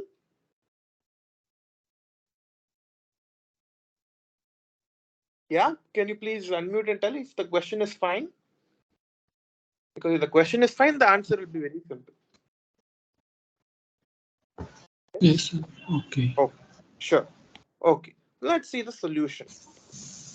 Okay, now, first of all, we need to identify that the travel pattern is a Markov chain. Why? Because what I'm going to do tomorrow depends only on what I'm doing today. It doesn't depend on what I did yesterday, the day before yesterday, and so on. Because you see, if I go by train tomorrow, then tomorrow I will not go by train. If I go by car today, then tomorrow 50-50 chance I'll go by car, train or car. So only what happens today is sufficient to characterize what is going to happen tomorrow. Nothing else will model. That's why it's a Markov chain, because conditioned on what I know today, I'm going to do today, the future events will be independent of what I did in the past. So that's why it's a Markov. So you can model the evolution of whether the man is going to take a train or a car can be modeled as a Markov chain. Okay. Now tell me, what is the state space of the Markov chain? State space, nothing but the possible realization. What is the state space? Can you tell me? Okay. Train or car? Exactly. The state space, nothing but train, comma, car. It is either you can be in train state or you can be car state. That is, if I'm saying that train is a state, that means today I'm traveling by train. If I other state car means I'm traveling by car in that particular time. That is the state space. Now tell me, what is the transition probability matrix? Now tell me, what is the dimension of TPM? First of all, it's a matrix, I know. What is the order? What is the dimension? What is the size of this TPM? Yes. Yeah, it's a 2 by 2 matrix because there are two elements in state space. You need to characterize train to train, train to car, car to train, car to car. There are 4 elements, which means it should be a 2 by 2 matrix. Okay. Now tell me the entries in the TPM. Okay, so for example, I will write train here, car here, train here, car here. Now tell me, what is train to train transition? That is, that is what I'm saying is, this is xn. This is your xn plus 1. If I take a train today, what is the probability that I'll take a train tomorrow? 1 by 2, 0.5. How? Because no, see here, he's saying that he will never go 2 days in a row by train. That is, today, if he takes a train, tomorrow he will not go by train, right? Okay. That means But probability it is is 0. independent. We also tell that it is independent, right? Today we No, goes by independent train. means independent means what I'm saying is, yes, whatever happened yesterday will not influence what's going to happen tomorrow. That way, when you know what has happened today, that is enough. You need not know what has happened yesterday. Okay. So see, if I take a train tomorrow, what is that problem say? If I take a train today, tomorrow I will not take the train. That is what he says. That he never goes 2 days in a row by train. That means 2 consecutive days he will not travel by train. So suppose if I'm assuming the first day is here if I train, that means I'm already in the train state. That means on one particular day, xn is already in train. So xn plus 1 will not be in train, correct? Okay. You understand? This is fine. Mm. That means this probability should be 0. That means, what does it tell you? If I travel by train tomorrow, for sure I will travel by car only tomorrow. I will not take train. Okay. That is what the question says. If I take train today, he will not travel any 2 days in a row by train. That means if I take a train today, tomorrow I will not go by train. Tomorrow I will only go by car. That means this probability is 1. Understood? But when we say that means yesterday's condition will not affect today's decision, then Not today's decision, tomorrow's decision, future. What did I say? Future conditioned on present means if I tell you what has happened today, present, future okay, is independent of past. okay. Means okay, it's dependent only on today, not on the previous. Previous day, correct. Okay. Correct. That's all. It's only for today and tomorrow. That's all. Nothing Okay. else. Okay. That is okay. Markov means Markov probability of xn plus 1 given xn minus 1 and so on like 0 is only equal to probability of xn plus 1 given xn. That's all. okay. That is Markov property. Okay. This is exactly Markov property. Understood? Yeah. So now we have so what have we characterized? If the man goes by train today, for sure he will not go by train tomorrow. That's why the probability is 0. Correct? Is this okay? Now, if that is known, then what is the probability that he will go by car tomorrow if he goes by train today? That is almost surely even. It's a sure event. There's no chance, there's no likelihood that he will go by car. It's surely he will go by car today, so the probability is 1. Understood? Yeah. Okay. Now, how to fill the second row? So that means if I assume car today, what is the probability that I'll go by train tomorrow? Yes. One. How one? See what the question says is, but if he drives by car one day, the next day he is just as likely to drive again as he is to travel by train. That is, if I drive by car today, tomorrow either I can take a car or I can take a train with 50% chance. Okay. Okay, so that means if I take car today, tomorrow I will take a train with probability half, exactly 50% chance. The other 50% chance I will take a car. Sorry, 0.5. Okay. So Okay, this so Markov is remember, applicable only for means binary probabilities or it is extended to others. It's for not necessary. See, for example, see this question. It's not a binary thing, right? It is a 3 by 3 matrix. Nothing is like 0.5 or 1. Okay. It has numbers like 0.3, see 0.34. It's not necessary. Okay. Okay, fine. So then this is the transition probability matrix. Let's to understand better, let me draw train. Let's draw the state transition diagram. Train and car. Okay, so with probability with probability 0, he will never go back to train state again. With probability 1, he will go to car. But in car, he will remains to stay in car state with probability half. But other probability half, he'll go to train. Is this diagram clear? Because I'm just saying that from train to train, I'll retain the probability half, which means there's no need to do the arrow. Okay. If I'm in train state today, surely I will go to car state tomorrow. But if I'm in car state today, with probability half, I'll go to train state tomorrow, or with probability half, I will retain the same car state. That is, today if I drive a car, tomorrow also I can drive a car with 50% chance. With the other 50% chance, I can drive a train tomorrow. Is this clear? Is this okay or not? Okay. The state transition diagram. Okay. This is a TPM. This is called a TPM. Okay. Now, initial state probability. That is, initially he is choosing to take car or train. What is the probability that he will choose the initial car? What is the probability of car initially? Can you tell me? So what does he do? He toss a die. So now suppose on the first day of the week, the man tossed the fair die and he will go to drive or car. He will take a car only if 6 appeared. Okay. That means only if a 6 appears, he will choose to drive. Otherwise, he will choose a train. Okay, what is the so if there is a die with 6 faces, what is the chance or what is the likelihood that you will get a face 6? Isn't it 1/6? Because the other so 1/6 is the probability that you'll get a face 6, correct? Is it is it understandable? Probability is 1/6. Yeah, correct. 1/6. What is the probability that you will take a train? 5/6. Correct. 5/6. Because if any other face falls, he will take a train. So that is something, but either it can be a phase 1 or phase 2 or phase 3 or phase 4 or phase 5. The probability of all these, any of these happening is 5/6. Correct. Okay. So now we will now go to the question. The first question is find the probability that he takes a train on the third day. Okay. So basically what we are given is P0.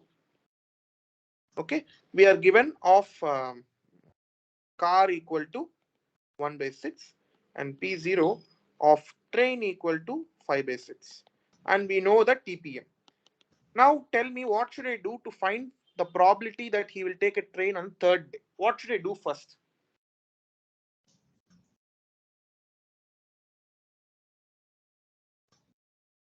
Yes. See, it's a third day. Initially, still first day has to go, then second day has to go, then third day comes. What should I should compute the 3-step probability matrix. Is it correct? I'm directly asking today if I've given the initial probability space. Now then I need to compute the 3-step probability transition matrix for this Markov chain. That's what I'm asking. Now how to compute? Again, take the cube of the P matrix. So P is equal to, we found out here 0, 1, 0.5, 0.5, 0, 1, half, half. Okay, take the P cube. What is P cube?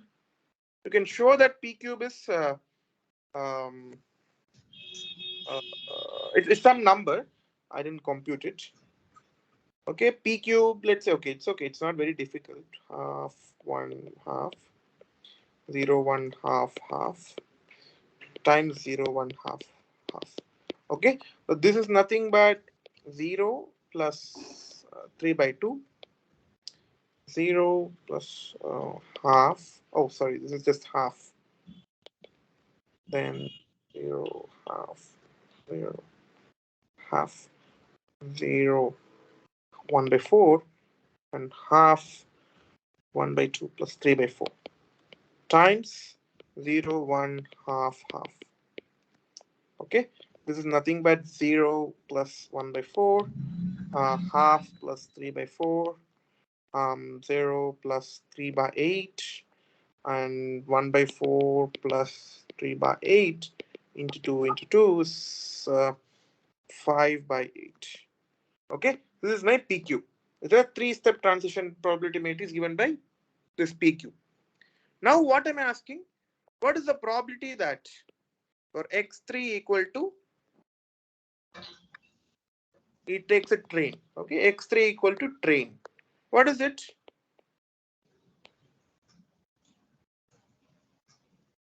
Yes. 1/4. 1/4. No, this is nothing but given. See, this is a given conditional probability. Given that he has taken a car, this is the probability that he will take a car on third day. Correct?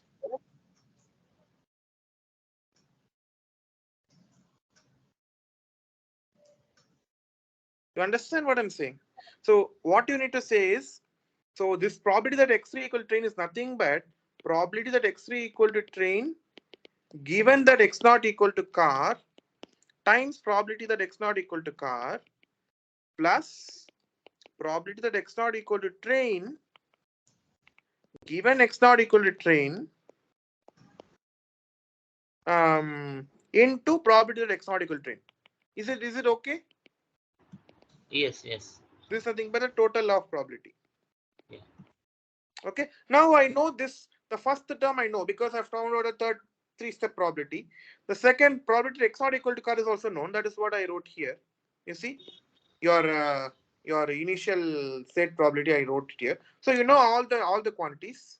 Just substitute for all quantities and you will get the answer as 11 by 24. Okay. That is basically the first question. The second question is, find the probability that he drives to work in the long run. That is on a very long day. Let's say he does for 300 days, 400 days. What is on average? What is the likelihood that the man chooses to drive the car to the office? Let's say for on a long run. Can anyone tell me what should be the approach?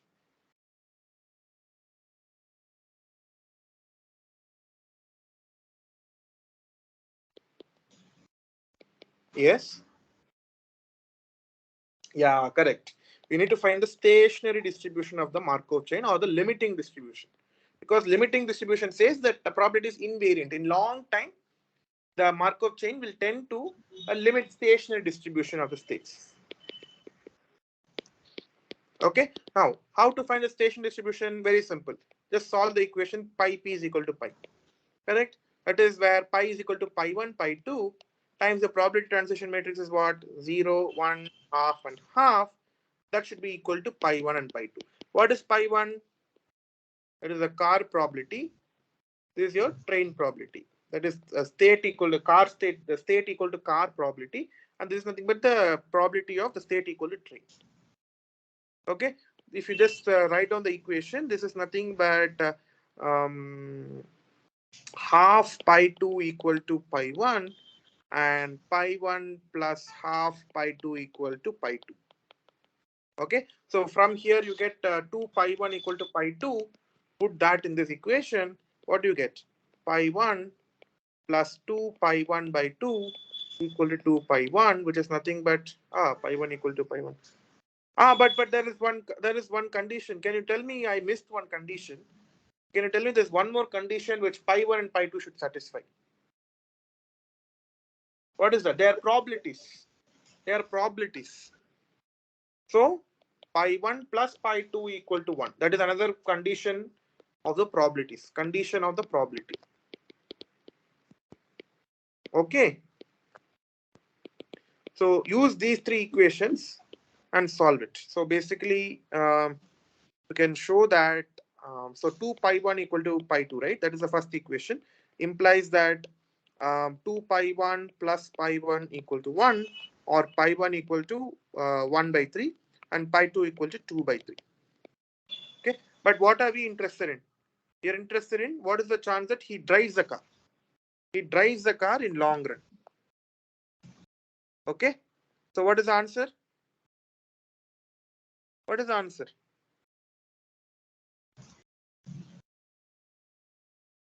This is train, I think, because I took this first row correspond to train, right? This train probability and this is car probability. The answer is pi 2. So pi 2 equal to 2 by 3. So that means, which is nothing but approximately 66%. So 66% of time, on average, this man takes the car to drive from the home to office in long run. Okay. Okay. Is that fine? Yes, yes. Okay, thanks. Okay, so we have it around 10 minutes. So I'll solve one more question. That will stop. But this is a very interesting question. Okay, so this question is on the population migration. It's a very, very interesting question. Okay. So the question is as follows. Suppose the population migration between two geographical regions, say north and south,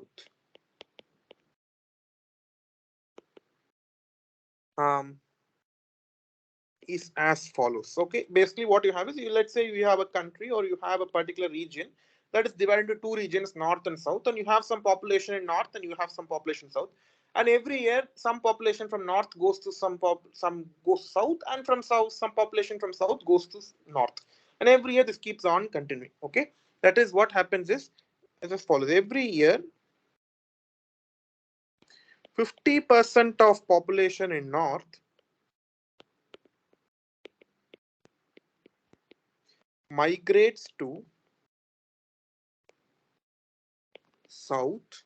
Okay, so okay, maybe I'll write for here above. Every year, okay, this is number one. And 50% from north goes to south, only 25% population in south migrates to north.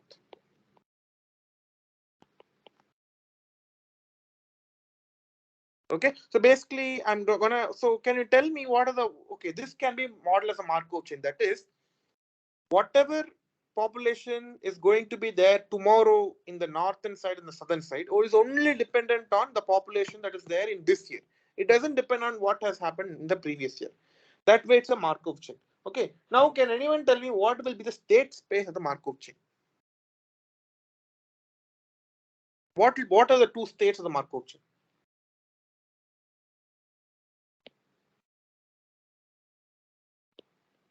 Yes.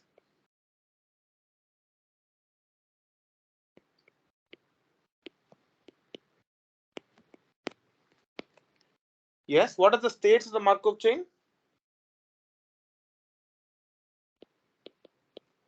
Just two. What is that? North and south. Okay, so now let me draw the state transition diagram, STD, or maybe a little bit, state transition diagram. Okay, so if I'm in north, this is south. Okay, north and south. Now tell me, from north to south, what is the transition probability? See, 50% of the north will go to south, means this is 0.5. Okay, now what is the probability that north will remain with north? 0.5. Exactly. If 50% goes to south, then the other 50% will remain in north only. Okay. Now from south, what is the probability that it goes to north? 25%. Correct, means 0.25. So if 25% moves to north, then the remaining 0.75. 0.75 will 75% of the population will remain in south. Okay, so this is a state transition diagram. Okay, so this is a Markov chain. This is a state. This is how the population keeps migrating towards the two areas, north and south. This is the, now following is a question. The problem is which we have to solve is as follows. If this migration pattern continues,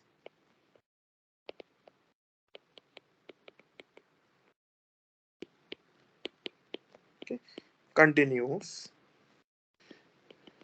will the population in north continually shrink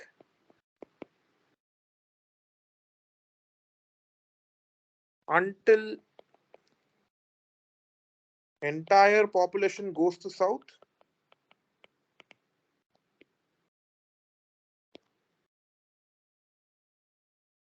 Or will the population distribution somehow stabilize before north is completely deserted? To understand the question is simple. See, it looks like every year 50% of the population who is residing in north is going to south, but only 25% of the people who are residing of the people who are residing in south goes to north. That means more amount of people is moving out of north, and only few amount than compared to how many people are coming from south. So it looks like if this process keeps on continuing, there will be eventually no one left out in the north. It looks like that, right? Because more people go out of north every time. That is the exact question. The question is, will that happen? Will the entire population go to south, or will before that happening, will the population stabilize? Okay, that is the question. Now tell me, what is the solution that I have to do? I know that it follows a Markov chain, and I know the transition probability also. Okay, now you tell me, what is the solution that I'm looking for? What aspect of Markov chain should I find to solve this problem? Again, limiting case we can try to take, right? Correct. We need to find the limiting distribution of the two states, north and south. Suppose the limiting distribution of north turns out to be 0. Okay, then basically this case will happen. If it is a non-zero, then this case will happen. However this migration continues, still some certain amount of population will always remain in north. Okay, so basically the solution is find the limiting distribution of the states.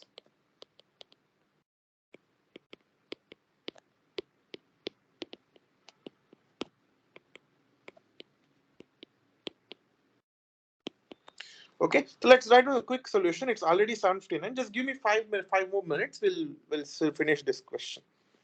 Okay. So now what I will do is let NK and SK be the respective proportion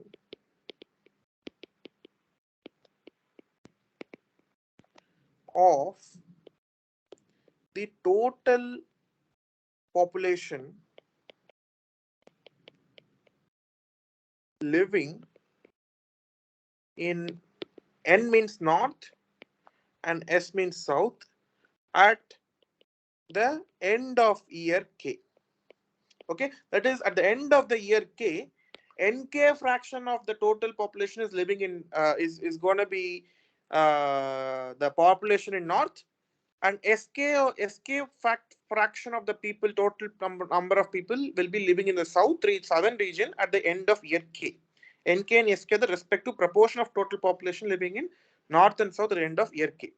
Okay, so tell me, what is NK plus SK? It's a fraction. What is NK plus SK?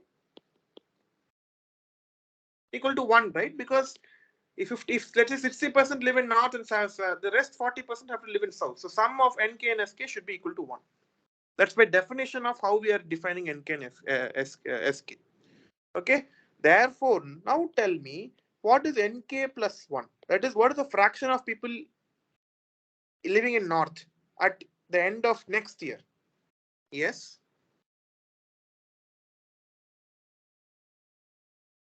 Nothing bad.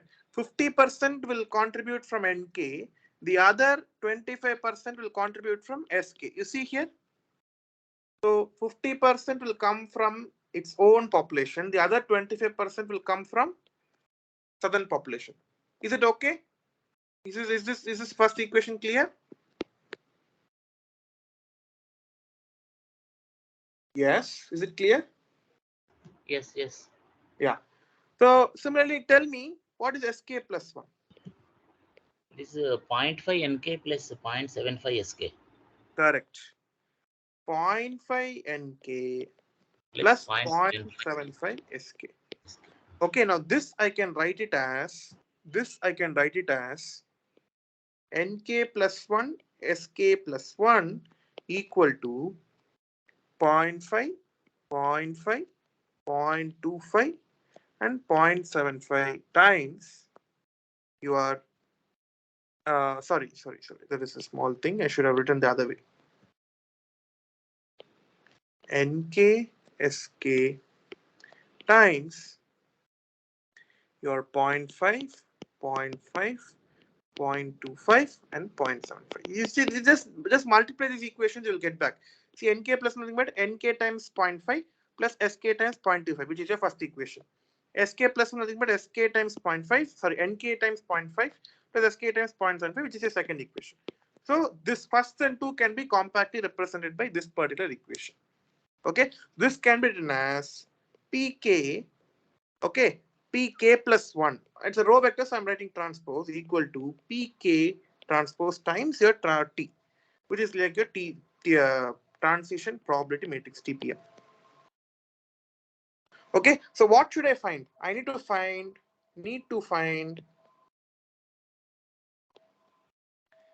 P infinity transpose. Correct? This is my goal. I need to find in the limit what will be the proportion of people living in north and proportion of people living in south. Okay, so that is what I'm going to find. So what is it? Very simple. So basically, your how can I write? Okay, let me observe one more fact. So your PK transpose is nothing but PK minus 1 transpose into T. This is again nothing but Pk minus 2 transpose into T square. Do you agree or not? Do you agree? This is nothing but Yes, yeah. K minus 3 transpose into T cube. Okay, this is and so on till P0 P transpose times T power K. Therefore, please ask me if it's not clear. Please ask me. Limit K tending to infinity Pk transpose is same as limit K tending to infinity P naught transpose Pk, same as P naught transpose into limit K tending to infinity T power K. So basically, if I somehow find this limit, I will be done. Okay, I will be able to find my solution. Let's do that. It's very simple. So what is your T? What is your T? T is nothing but what is the T? What is T? 0.5, 0.5, 0.25, 0.75. 0.5, 0.5. Sorry, I forgot. 0.5, 0.5, 0.25, 0.75. Okay. Can anyone tell me how to find the infinite power or take T power K and tending to infinity? Can anyone tell me how to do that? If I know that T is this, can anyone tell me how to find this?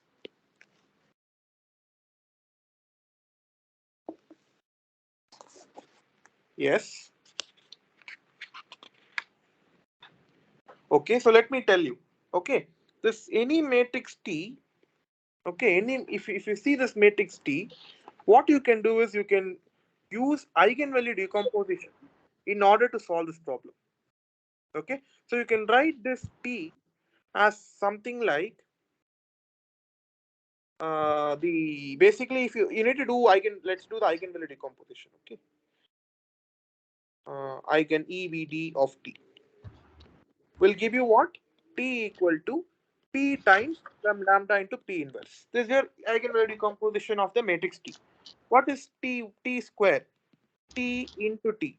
That's nothing but P P lambda lambda plus square. into P lambda into P. This guy is identity matrix. So the same as P lambda square P.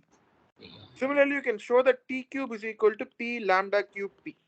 Inverse, sorry, there's an inverse, sorry. Okay. Similarly, the T power K equal to P lambda power K into P inverse. Therefore, limit K tending to infinity T power K equal to P into limit K tending to infinity lambda power K into P inverse. Okay.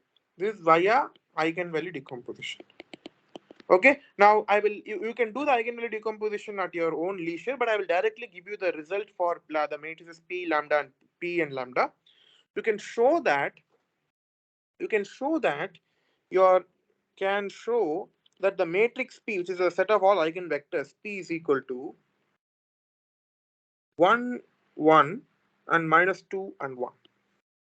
Okay, and lambda equal to 1 and 1 by 4. Okay, therefore, you tell me this limit K tending to infinity 1, 0, 0, 1 by 4 power K. This is same as limit K tending to infinity 1 power K. I am able to do this only because it's diagonal matrix. Any power of a diagonal matrix is same as the power of the individual diagonal elements. Now tell me, what is this? What is this? Tell me 1 power K for K tending to infinity is 1. 0, 0. What is 1 by 4 power K tending to infinity? 0, 0. Correct. 0. Exactly. Okay. 0. Then you know P matrix already. Then multiply P into 1 0 0 0 into P inverse. Okay. You do this computation. This will basically be limit k tending to infinity t power k, and you can show that this turns out to be 1 by 3, 1 by 3, 2 by 3, and 2 by 3. Okay, so basically what do you have to solve? This particular one, P infinity transpose. So what is P infinity transpose? P infinity transpose is nothing but P naught transpose into the matrix 1 by 3, 2 by 3, 1 by 3, 2 by 3.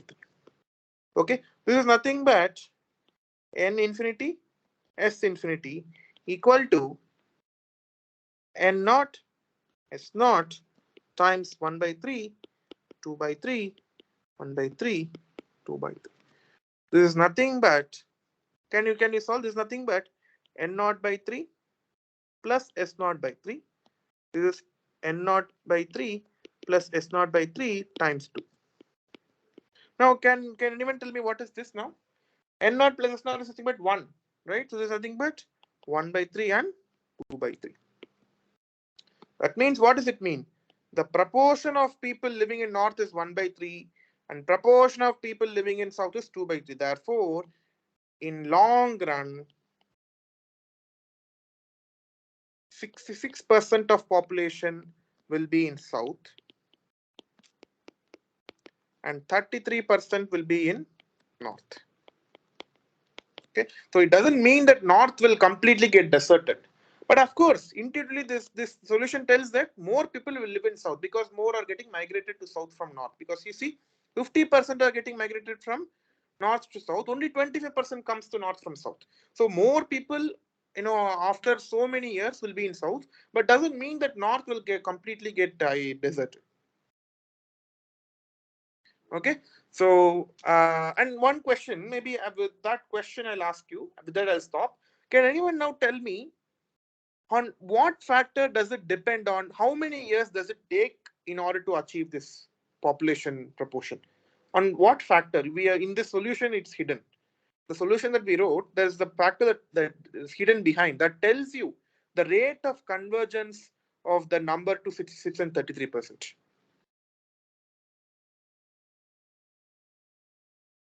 Yeah, can anyone tell me?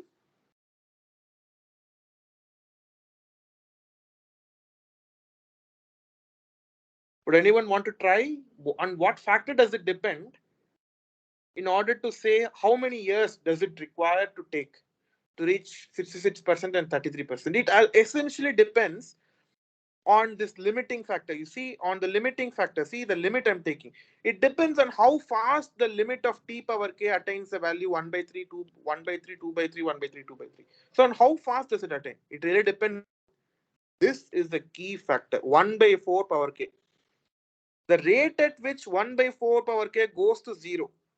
See, k here is nothing but year index, right? The year index.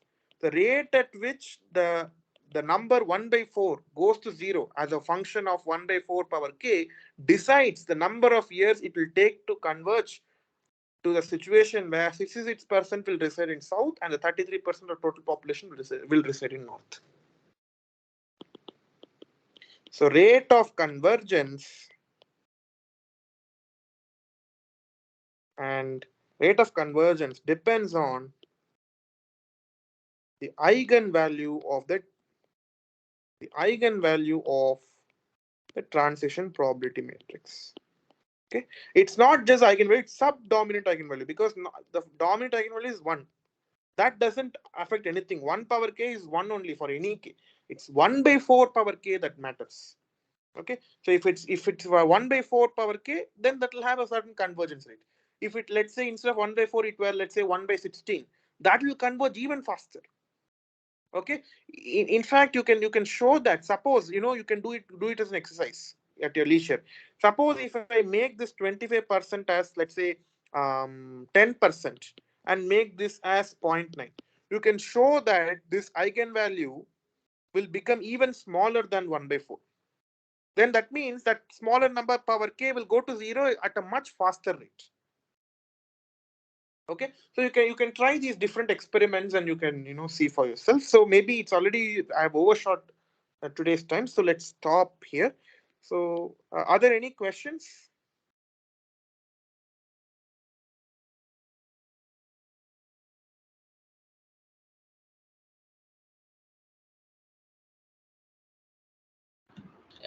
Can you tell something about the exam pattern? Like means what can, I'm not asking you the questions that will come there, but what we can expect, what type of questions might come, like assignment questions. If we are good at assignment. Actually, I think 1 minute. Let's stop for today first. Let me stop the recording.